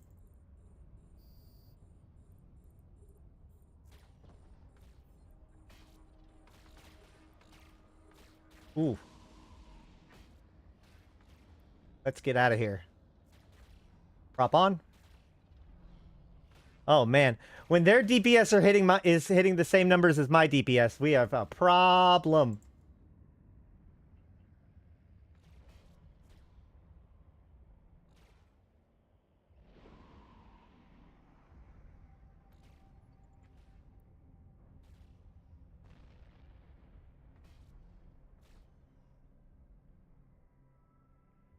Did you miss it all? You haven't missed much. We talked about the event that's coming next month. But like, yeah, I mean, like I said, the biggest thing to getting good at Eve is just practice, right? Like, knowledge of the systems is important, right? Being able to identify ships and weapon systems and knowing like orbits and all that kind of stuff is important. But basic piloting skill is the difference between a good pilot and a bad pilot. And like, that shit can be taught like this. Just like I said, I'm refusing to use approach or orbit. I'm only using manual piloting. I'm purposefully using a ship that isn't like overpowered or whatever. I don't really care whether or not I make a shit ton of money doing this, because what I'm really doing is I'm testing my ability to kite and keep up transversal and manage cap and all these different things. Because like, look, I'm at 41%, 40% shields now. So like, what do I do? How do I manage all of this? I'm having alarms go off over and over and over again, right? Like, what if you have your fucking cap alarm go off that many times in your 400 million ISK plus Gila, you're going to not know what the like that's going to be a serious deal, because it's like, oh my god, my stuff is like on the line right now. But like, if you've done this kind of cap management all the time, then it just becomes second nature, and you're like, oh, okay, yeah, I can just juggle my cap. You got a Chris chip from a haunted yard escalation? Cool. Do you know what video it was? Was it the Upwell ones with the tractor beam? That's what I thought the new crisp chips were saying. Getting good at smaller ships is much harder than bigger stuff. Bigger ships, you usually have time to think about what happened. Yeah, exactly. Use small ships to get good at things. Bigger ships are not more powerful. They're just slower and clunkier.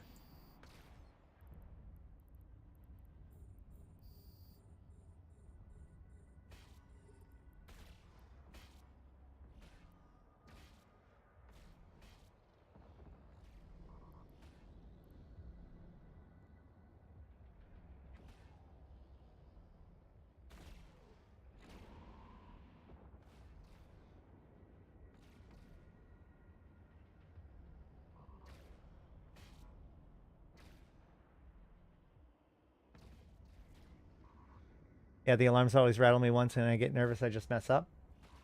Yeah. Well, yeah, like right now I'm riding the line and I get to hear the capacitor alarm a lot. Which is not always great, but you know. It's funny because it's one of those things that like, if I stop hearing that capacitor alarm without actually doing anything, then I know I'm in trouble, right? As long as I'm hearing that capacitor alarm, it means I'm hitting that peak recharge over and over again. If it stops making that noise, it means I've stayed below peak recharge and I'm not crossing the threshold anymore.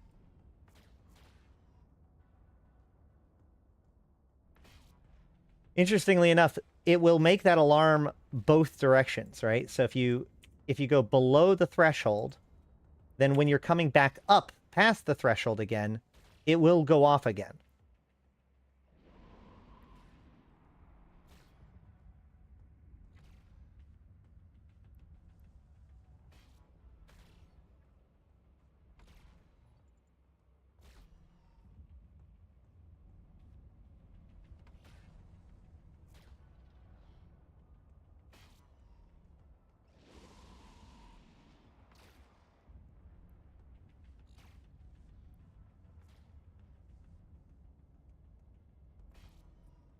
Oh, that wasn't what I meant to do. I meant to go show info.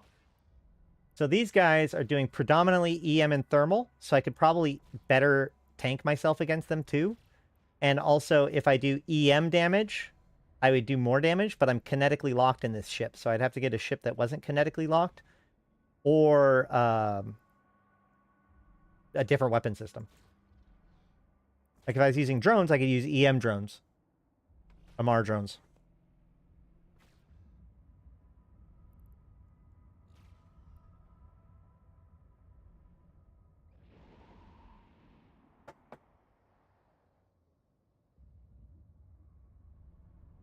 So you can see, like, within this far away from me, their DPS is minimal.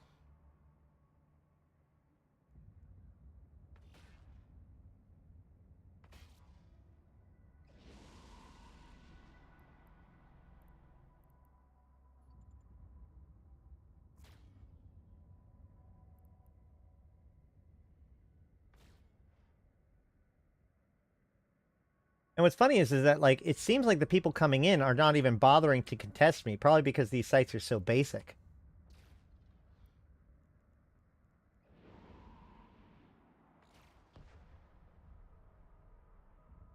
Inferno missiles are the bestest. I mean, unless you're kinetic locked.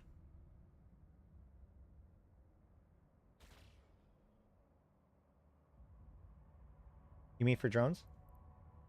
Yeah, for these drones, you can see that you want to do EM damage if you can.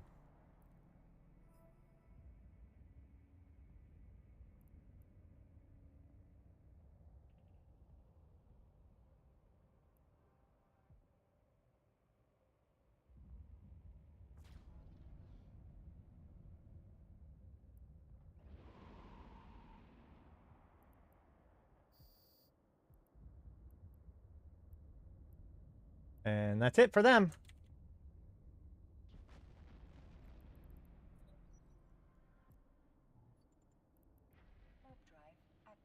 For courtesy, I'll usually leave if I enter a high-sec site and somebody else is already there.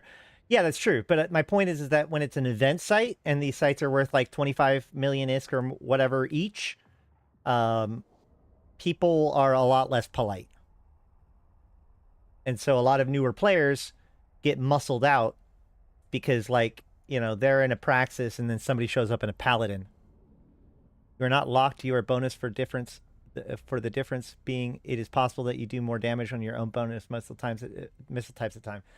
Yes, that is true. There could be, it could very well be that because of a high kinetic resistance and a low EM resistance, I might do more damage with EM. And you could use things like Peld, which you see down below me, in order to determine that. But kinetic lock just means that the ship's bonuses only apply to kinetic missiles. Or at least one or more of their bonuses apply only to kinetic missiles.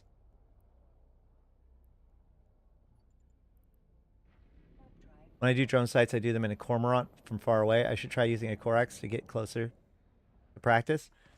Yeah. Actually, Algos. Algos is probably one of my favorite high-sec anomaly hunting ships. That isn't... I was using a Hecate. Like T3 destroyers, the Jackdaw is insanely good at doing this. The Stratios can work. There's a group that's putting the video together, gave me 200 million for it. Nice. So it's a new one? Okay, so there's new fragments dropping.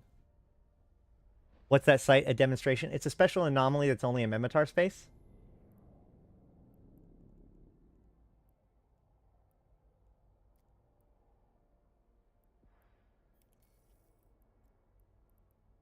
You can go look at it. Maybe I'll get killed. Who knows? Cartel Trading Hub. The incoming information from your scanner suggests that this is nothing more than a poorly hidden trading hub for Angel Cartel pirates. What sorts of items are being exchanged is anyone's guess. By the looks of the security in place, the cartel wants to keep people in the dark. Why am I getting the the Cartel Trading Hub when I warp to a demonstration? Is that right?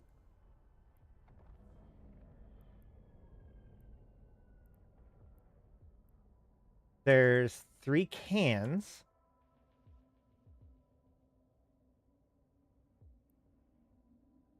Oh yeah, it is an Angel bunker. But yeah, this is an Angel Cartel site. I actually don't know much about it.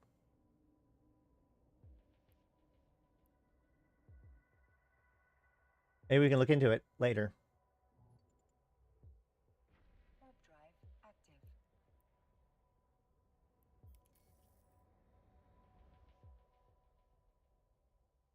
Yeah, the Hecate was really good. I mean, like, it applies great to everything that you're trying to fight. And also, the nice thing about T3Cs is that they have that probe launcher. So you have that idea of like, I was wandering around and doing anomalies and scanning signatures.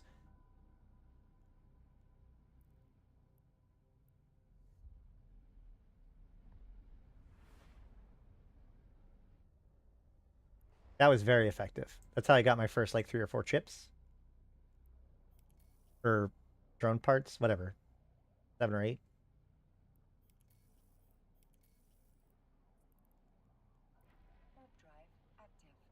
The Jackdaw is the Caldari one. The reason why people like it is that you can get like friend or foe missiles and just or like auto targeting missiles and like just send them off while you're in the site. But yeah, the Jackdaw just kind of sits there in sharpshooter mode and blasts everything with missiles. The Amar one is the confessor.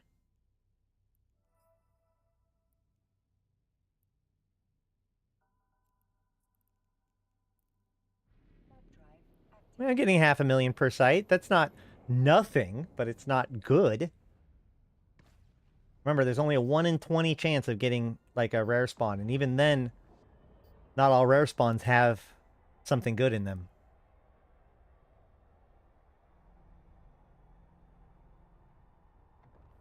Oh, that's cool. That's cool. All right. See, here's a Jackdaw right here. See? Although that Jackdaw is not in sharpshooter mode. I don't know what its deal is. It's just in travel mode. Apparently, he's not even deeming it worth it to get into sharpshooter mode.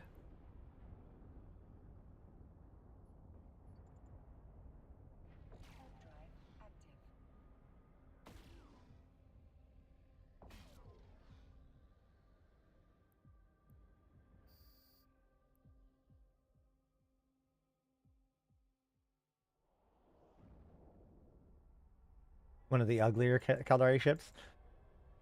Caldari ships are very utilitarian. I actually really like the Jackdaw, especially when it's in its sharpshooter mode. There was another site. Yeah.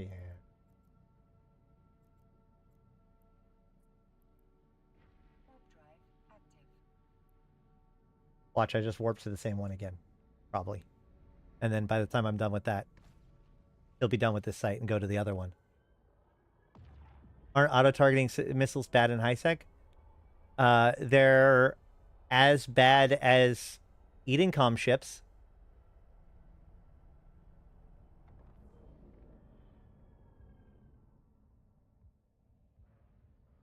They only shoot at valid targets.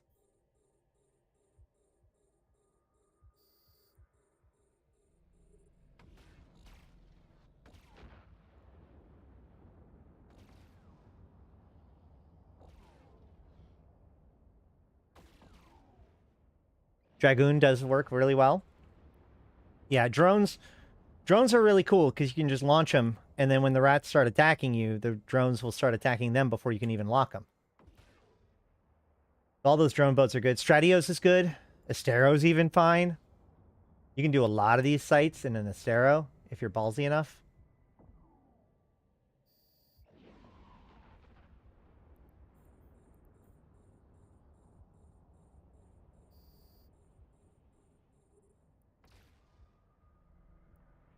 Thought they were like smart bombs. No. Basically, they're missiles that automatically just launch at one of the targets that are in range. Basically each missile launcher fires one missile at a random target that's within range. So your missiles will go everywhere, right? That's why they're not actually that great, is because like they don't focus fire and they do less damage than normal missiles.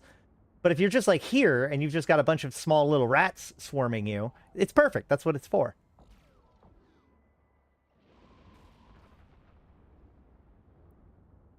And unlike an Edencom ship, if somebody like suspect baits you, it's not that bad. What? They didn't really change the mechanics that much when they changed them from friend or foe missiles. The one that they changed at the same time was the Defender missiles. Those are the one they used to blow up missiles, but now they blow up bombs.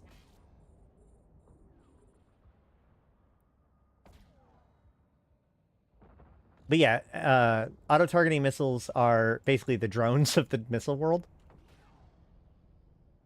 The equivalent of just launching your drones and then just leaving them there and never giving them any orders. They used to attack anyone?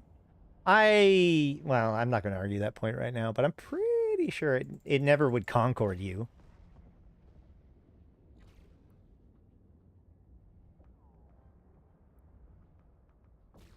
Oh, yeah, I guess before there was a safety, maybe it did just Concord you? That would be pretty fucking funny.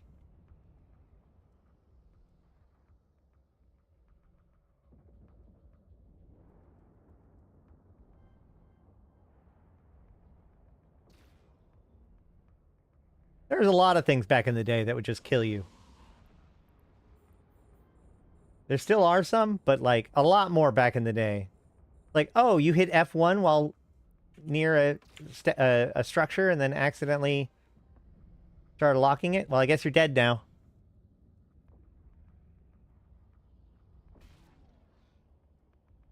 At least now you have a safety to protect you.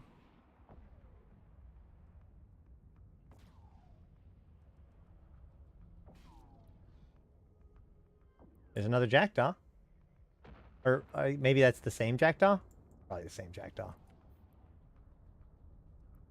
Oh, he's in sharpshooter mode now, though.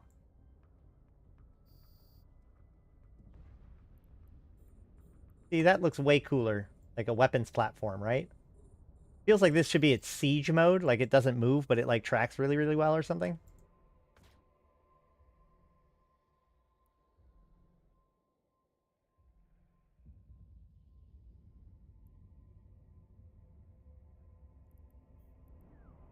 Now, this guy, from the looks of things, is being kind of a jerk. What he's doing is he's just waiting here now for me to work on the site. So that way, when the last spawn spawns, if there is something to kill, he can just kill it. And he knows that he'll out DPS me. And he's not wasting any of his missiles right now. He's letting me do all of the work. This is not an uncommon thing. But unfortunately for him, this site has nothing for him.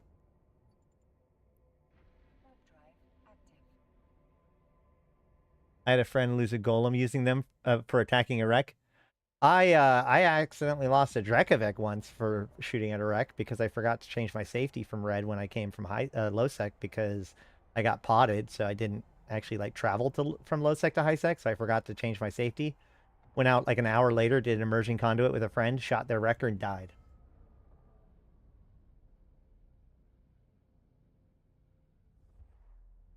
What ship am I using? This is just a normal Corax.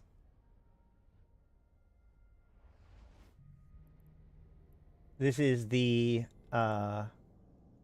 Caldari Enforcer Corax build, with the only exception being I think I compacted the ballistic control system. Yeah.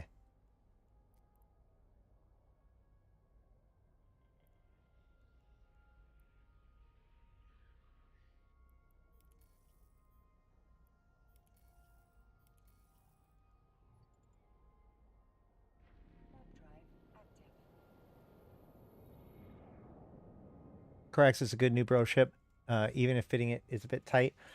I've always felt that the Corax is a little bit lackluster as far as things go.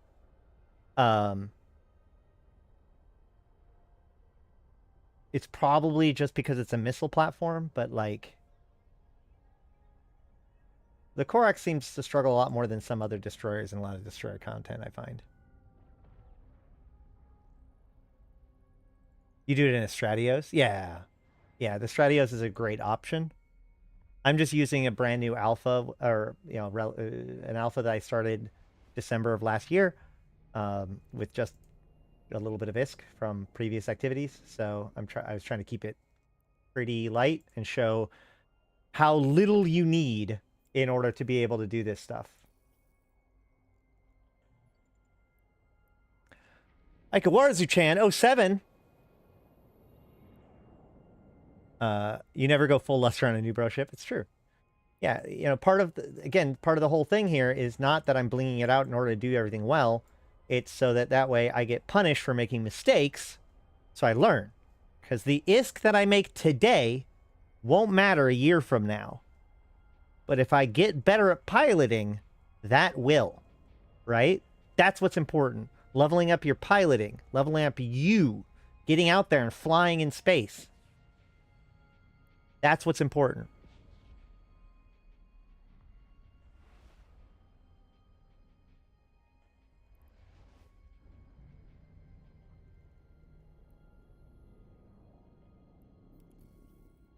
Make mistakes, lose ships.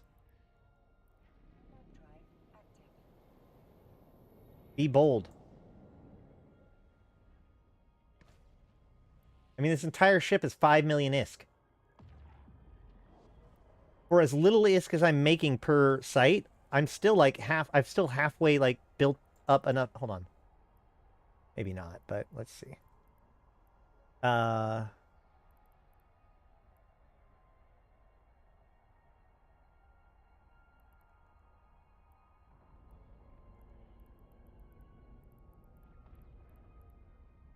So I start 65.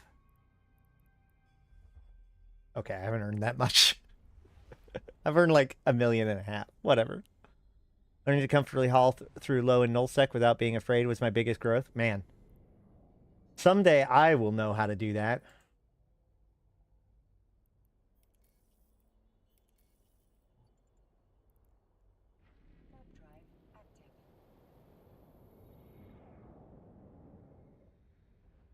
That's why, as -10, hey, Solstice Project, at -10, I started using pirate implants, made the game more exciting because I felt too safe.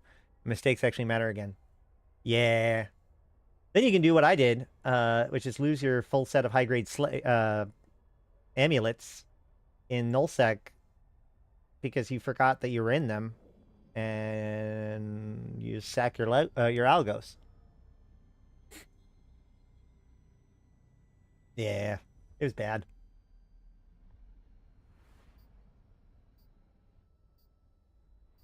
I also recently lost my like 10-1 Asclepian clone, like my really, really, really nice clone, with a similar mistake. Like, I hate nullsec. uh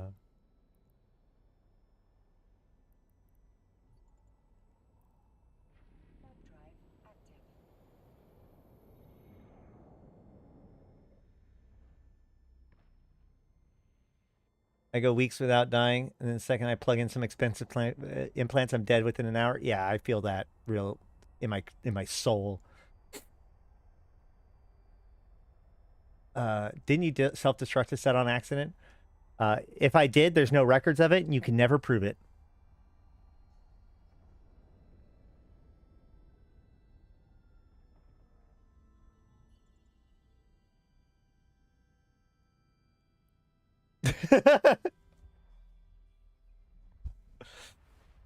Oh boy.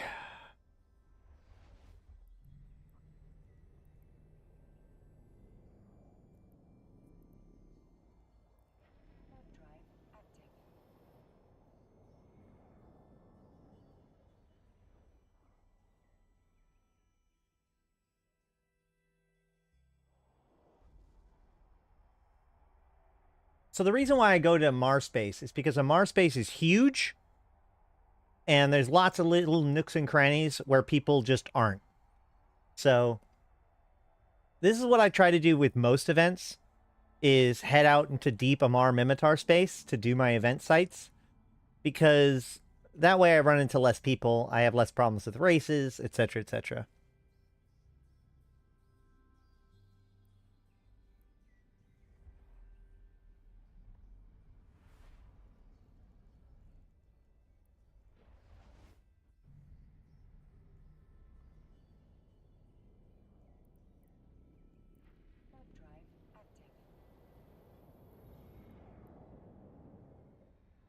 Anybody else having a problem where Control R doesn't reload things sometimes?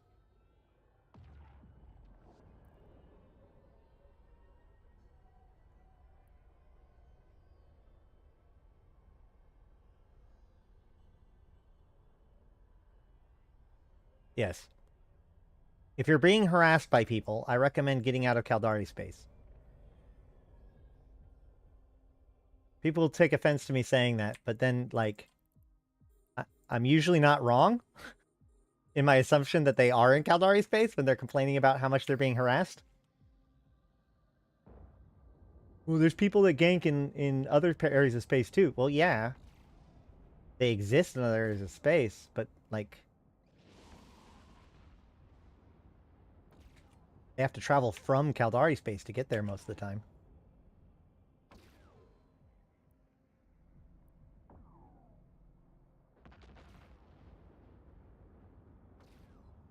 Base in a Marpild.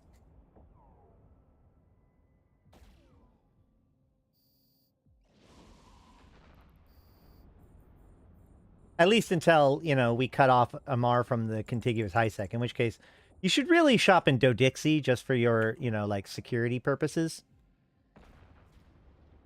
What's the emptiest empire? Well, like I said, Amar, because it's the largest. Like, if you want to get lost in a place where nobody will find you for a while, Amar space is where it's at. There's a jackdaw. What you gonna do? He's warping. This is a very basic site, so he probably doesn't want to do that.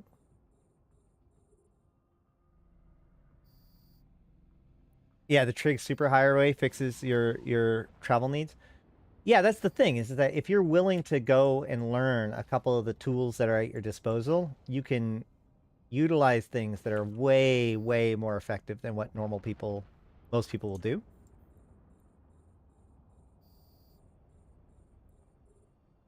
And then things like when we cut off a Mars space, it's actually going to be a benefit to you, not a hindrance.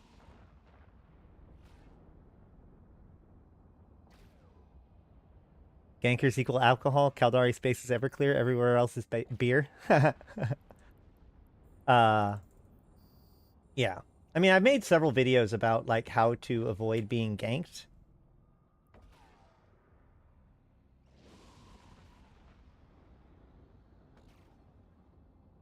I'm at the point where I don't get heart palpitations when jumping an orca into Pochfin anymore.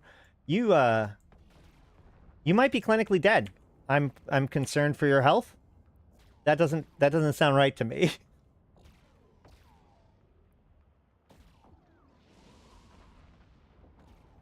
If you like to build things, you can actually make a profit when you are away from JITA. That's true. Yeah, supplying secondary markets is often a much better way of getting actual value for your industrial efforts. You know, this is one of the things that I talk about to people all the time. Like, figure out who needs the stuff and then provide it for them where they need it, right? If there's mission runners, put ammo and other things like that in their mission sites and maybe buy up their salvage or whatever. If it's faction warfare, then guess what? Small frigates, destroyers, prop modules, guns, they need those. If it's Pochvin, or, you know, or if it's Zarzak, all that stuff and more.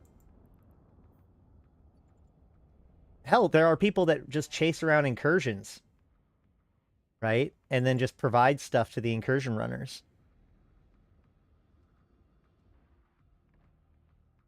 Or gank miners and sell them their ships in the system they've exploded in. That is, I mean, you know, they often get kind of upset about that. So sometimes they do, sometimes they do. But, like, it is... or that you shoot somebody else to acquire yourself is free.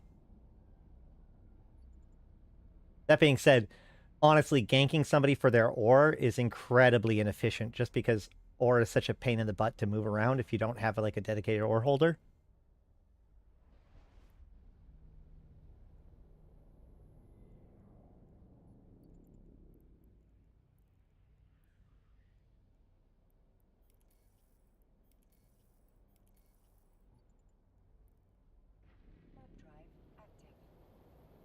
So yeah. We're going to go a little bit longer, and then I'll probably wrap things up and call it good. Ironically, like, we haven't gotten anything today. It would have been nice to show something, but I've got a long ways to travel.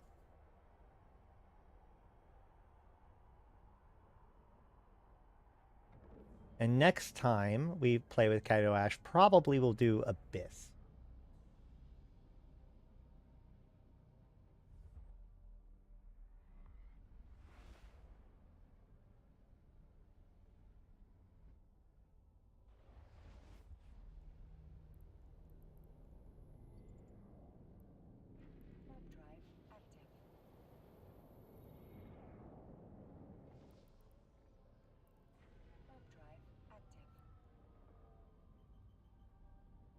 I'm going to have to watch the stream from the beginning. Yeah, no, the beginning was the most important part. We talked about the event that's coming, Capsuleer Day, that's coming on the 30th. Yep, we covered the event coming on the 30th. I think there's a couple other small things, but that was the big one.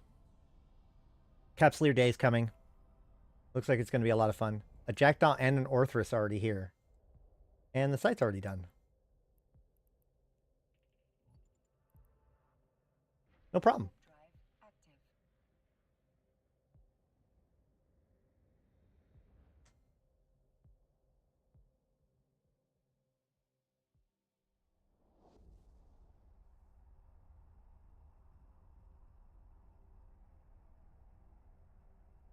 I assume, Wizard, that you bring a cloak on your Orca, and that's why you are okay with it. That's the only thing that would make it okay for me.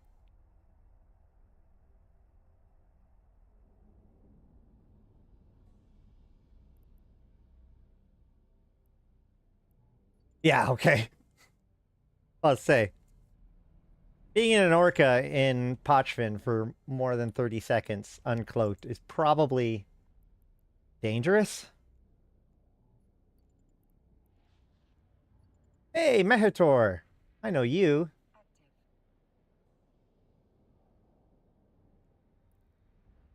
Maybe we can go check out the Amarian shipcaster while we go through here.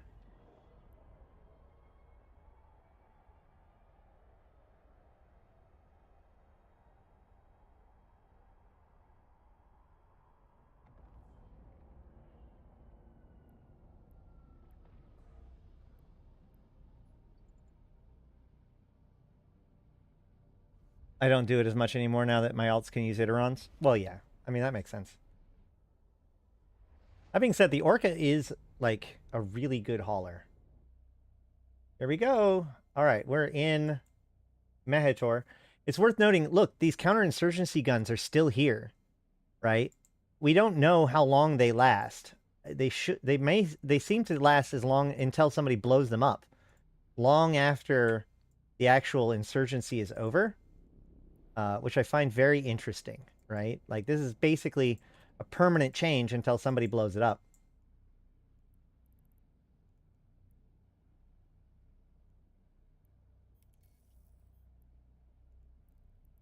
But let's go check out the Imperial Shipcaster.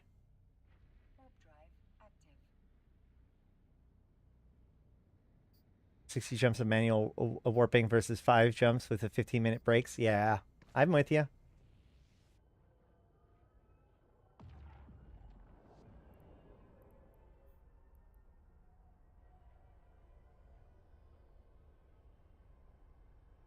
Also, we can see if they have a fleet muster point built up well yet. Wow, okay, so this is the Amar Shipcaster. I think the Stellar Transmuter is in a different system because this is not a blue star. But this is the Amarian Shipcaster. Looks very Amarian. There's lots of really good, cool, like, buildings around it. Go look at the fleet muster point, see if there's a navy that we can see.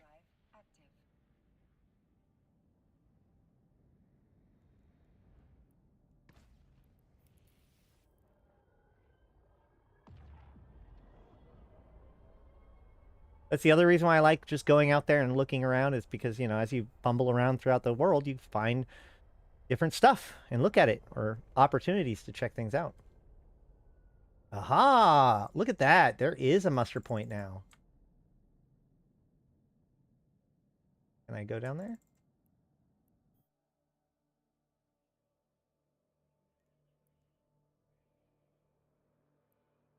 Are there ships here?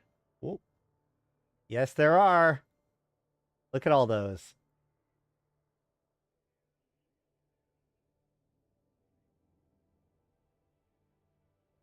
And then over here is Inquisitors.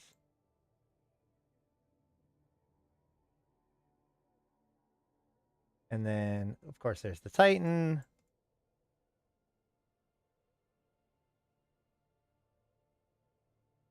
Crucifiers. Punishers. There we go.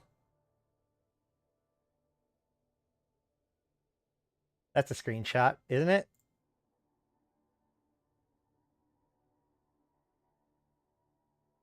I found the missing half of the Aeon supercarrier.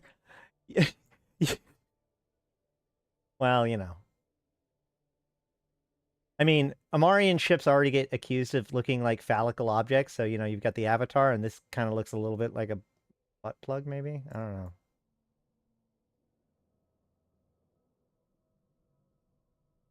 Over here is some cruisers, so we got the Maulers. Omens and Augurers.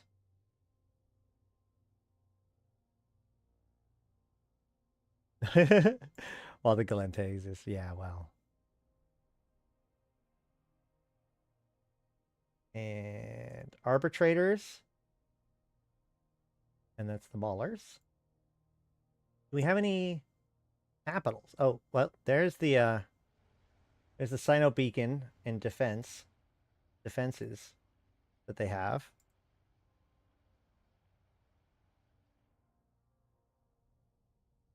Ah, here's the battleships.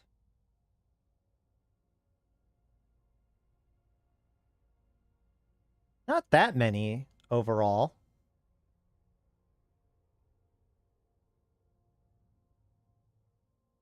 Is there any capitals moored? What's over here? More battleships, okay. There's a jump freighter over, or there's a freighter over here. There's a jump freighter by the Sino. There's another freighter. Oh, hey, look. Oracles and Harbingers and Prophecies. But there's like, in the Galente one, I thought there was a capital one. But I'm not seeing capital forces arrayed out. I mean, like, there's some, but not like moored in the same sort of way. What's down here?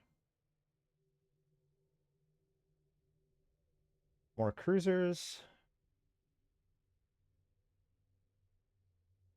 These are pretty full up, by the way.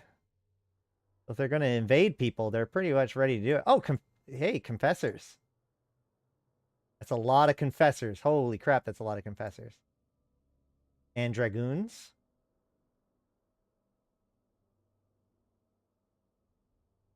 There's the battleships again. I think that's it. Oh, no. Hold on. What are these? Yeah, this is the frigate stuff. Cool. It's a fun little site. Let's see about the newly constructed station. Are they about to invade a C6 wormhole? Wolf, right? I think that they're planning on invading Stain in theory, but faction warfare Warzone potentially.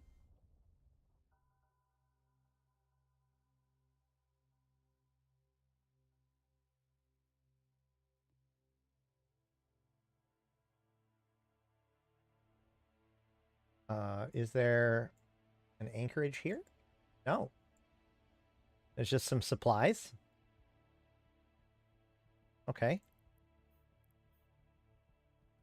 What about the stronghold? And you can find these in all 4 of the Empire headquarters. So, you know, Intaki, Mehator. I'm going to go with ammo and Onamon. No. The one that starts with S? No. Somebody help me out.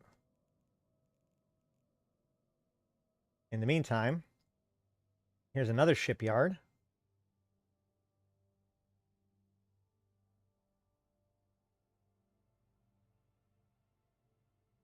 Yeah, they did. Yeah, they were rumored to have open discussions with the Triglavians. Anamon. Yeah, that's right. Yeah, I don't remember where any of the transmuters are off the top of my head. Oh, those confessors are actually in sharpshooter mode?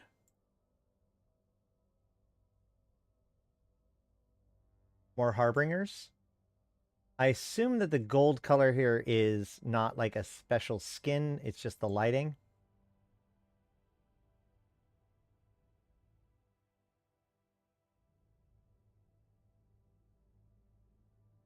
The battleships aren't filled up. They still got some work to do.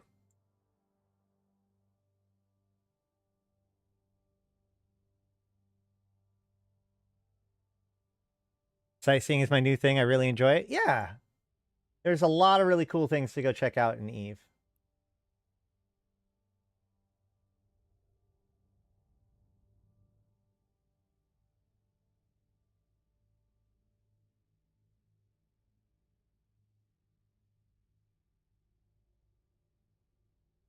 Harbingers and prophecies, oracles, etc. Let's see. Are there capitals here? The capitals here? Anywhere? Anywhere? No titans laying around? I don't see any.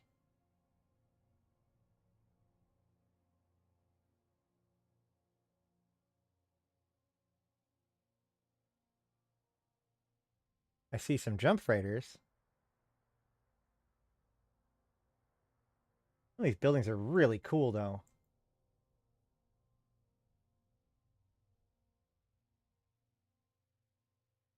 Too bad there's no interaction. Well, yeah, but also we have seen these fleets build up over time.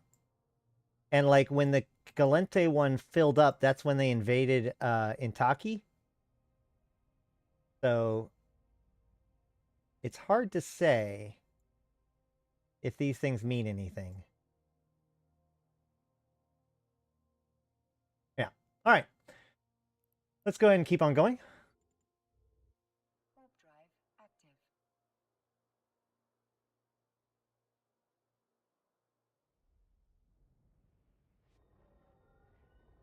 It is a lot of firepower.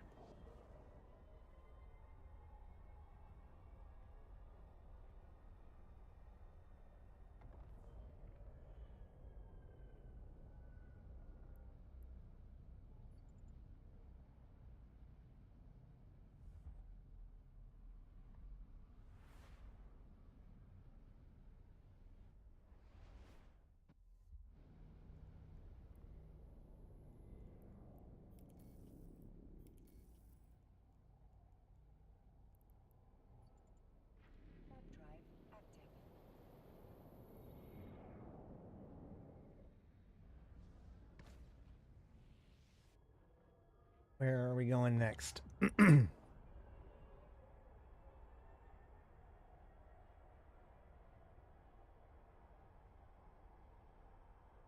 Also, that's Mehator was the system that was taken by Angels 2 cycles ago, which led to Amar being cut off.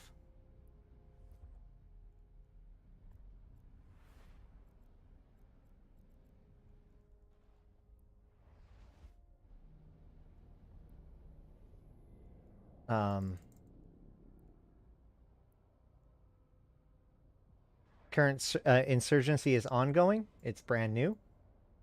It's centered in Ontorn, which if we look at the faction warfare map, you can do so right by clicking on this, right? Yeah. Go to Amar Mimitar. We can look for the little anchor. There's the anchor. So that is where the current insurgency is beginning.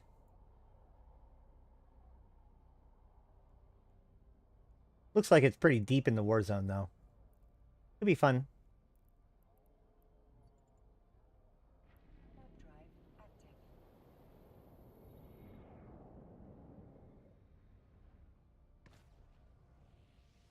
Let's call this last chance for questions, comments, concerns. And then we'll wrap things up here in a jump or two.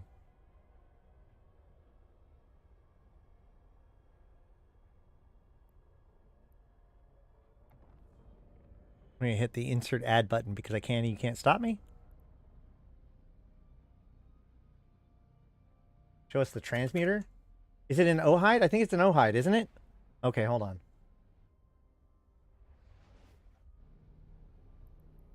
It is.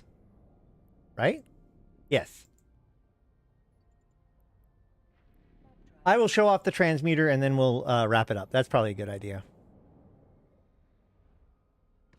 First, I'm going to go to the Imperial Navy Security Cordon Outpost. I don't know where that is. It's apparently right outside of Camella Stargate, which is Losec. I think it's similar to the ones that the Galente have been putting up.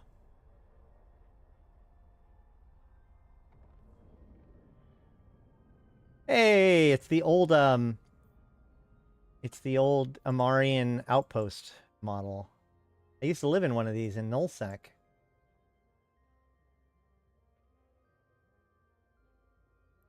Let's go look at the transmitter. You think Eve will ever get to a point where walking around in the various stations? Well, I mean, we tried that once. I think that if we do, we're going to see it come more from Vanguard than anything.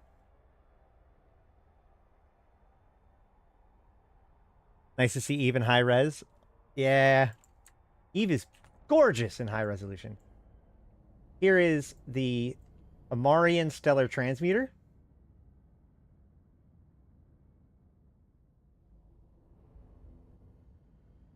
We can see clearly.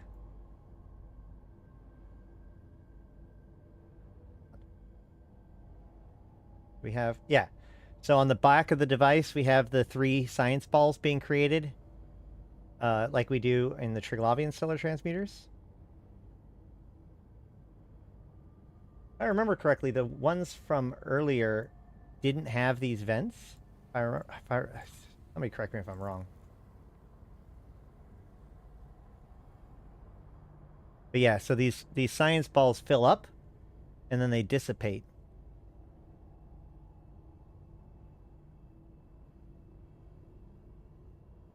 Here's the third one.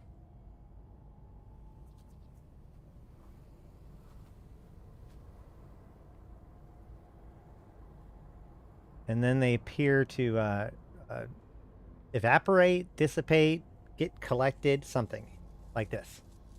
See? We're not 100% sure if those are being collected or what exactly is happening there. But it seems to be one of the bigger processes of the transmuter.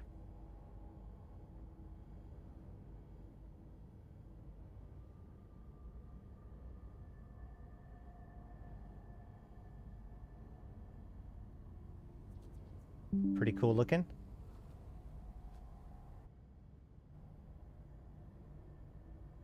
There you go. That's a shot. Well, again, like, I don't actually know what exactly it is, because I don't know if they're collecting those up. I don't know if that's a byproduct or the product, you know?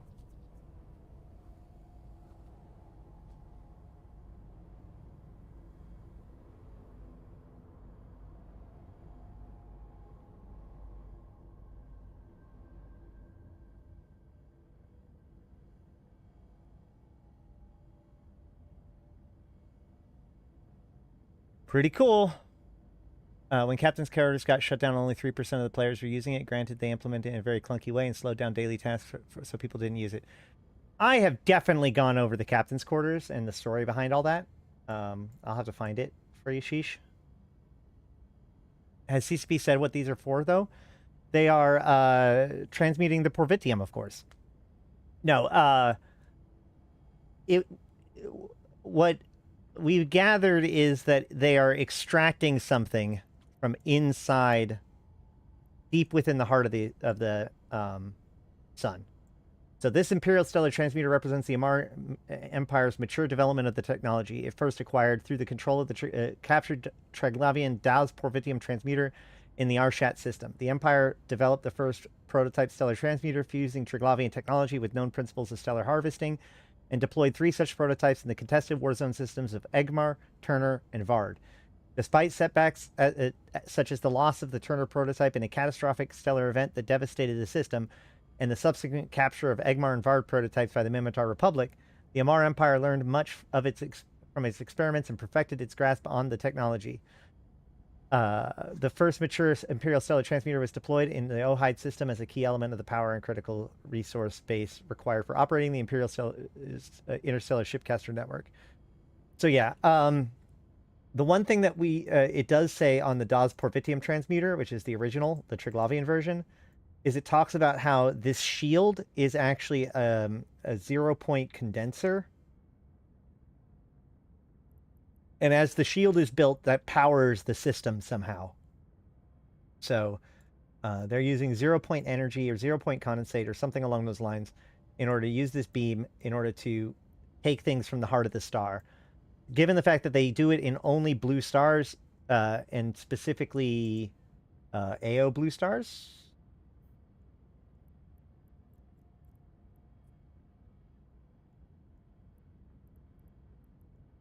Yeah, I think this is an AO. Why is it not saying? Oh yeah, hold on. AO blue. Yeah, it's an AO blue star. So all of the transmitters are on the Triglavian transmitters are on different stars, but the prototype stellar transmitters the Empires have made have all been on AO blue stars, which are the smallest of the blue stars. And blue stars, in particular AO and O1, are known for the production of Isogen 5, which is the MacGuffin that created the wormholes and whatnot. So there's a reasonably good chance that that's what they're extracting from the star, but it's also worth noting that the original item that the Trig made were called, and these things are called stellar transmuters.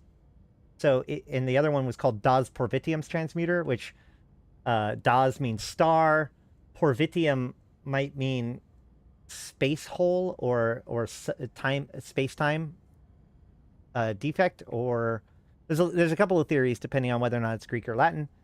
And then transmuter, of course, it's changing something. So the other thing that's worth noting is that with these stellar transmuters, they don't seem to create local interference in the solar system.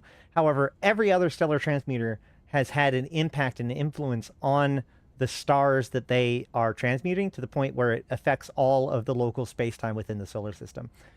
So what exactly they are doing here, beyond just powering the shipcaster a jump or two away, is largely unknown, but like that's pretty much what I know about the transmuters.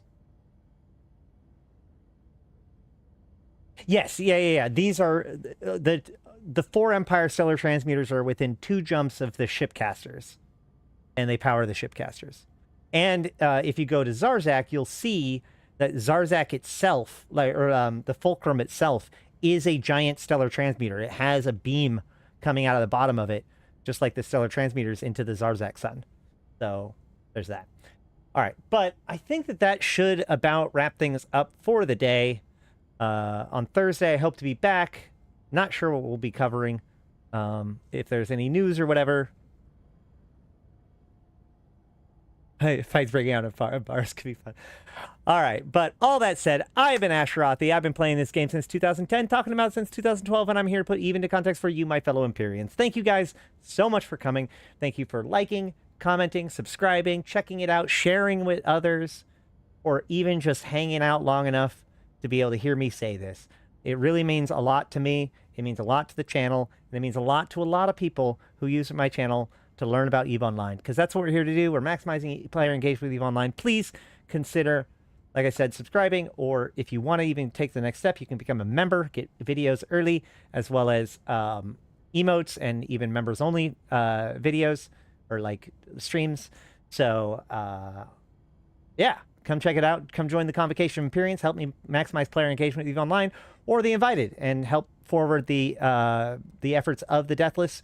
Make sure to like the video, feed the guinea pigs. But I have been Ashrothi, the voice of New Eden, and until next time, I'll see you in space.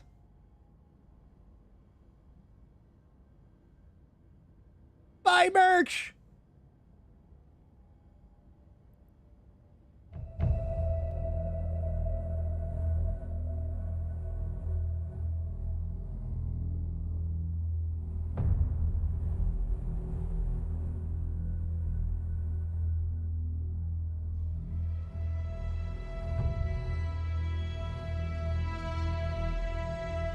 Bring on the wrecking machine.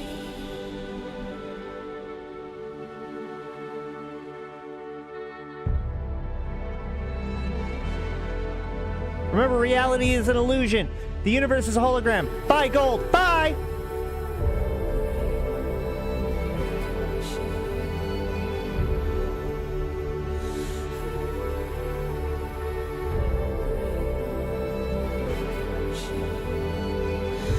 Every city you burn, I'm gonna build high.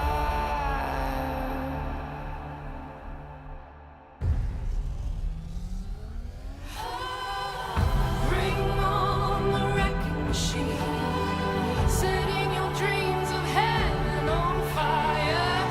Bring on the wrecking machine.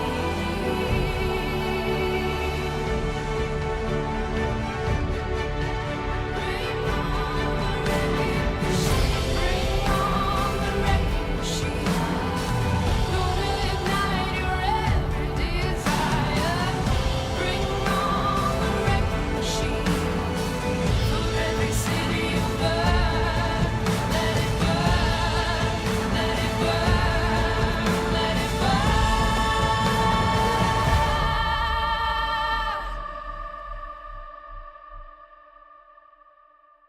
For every city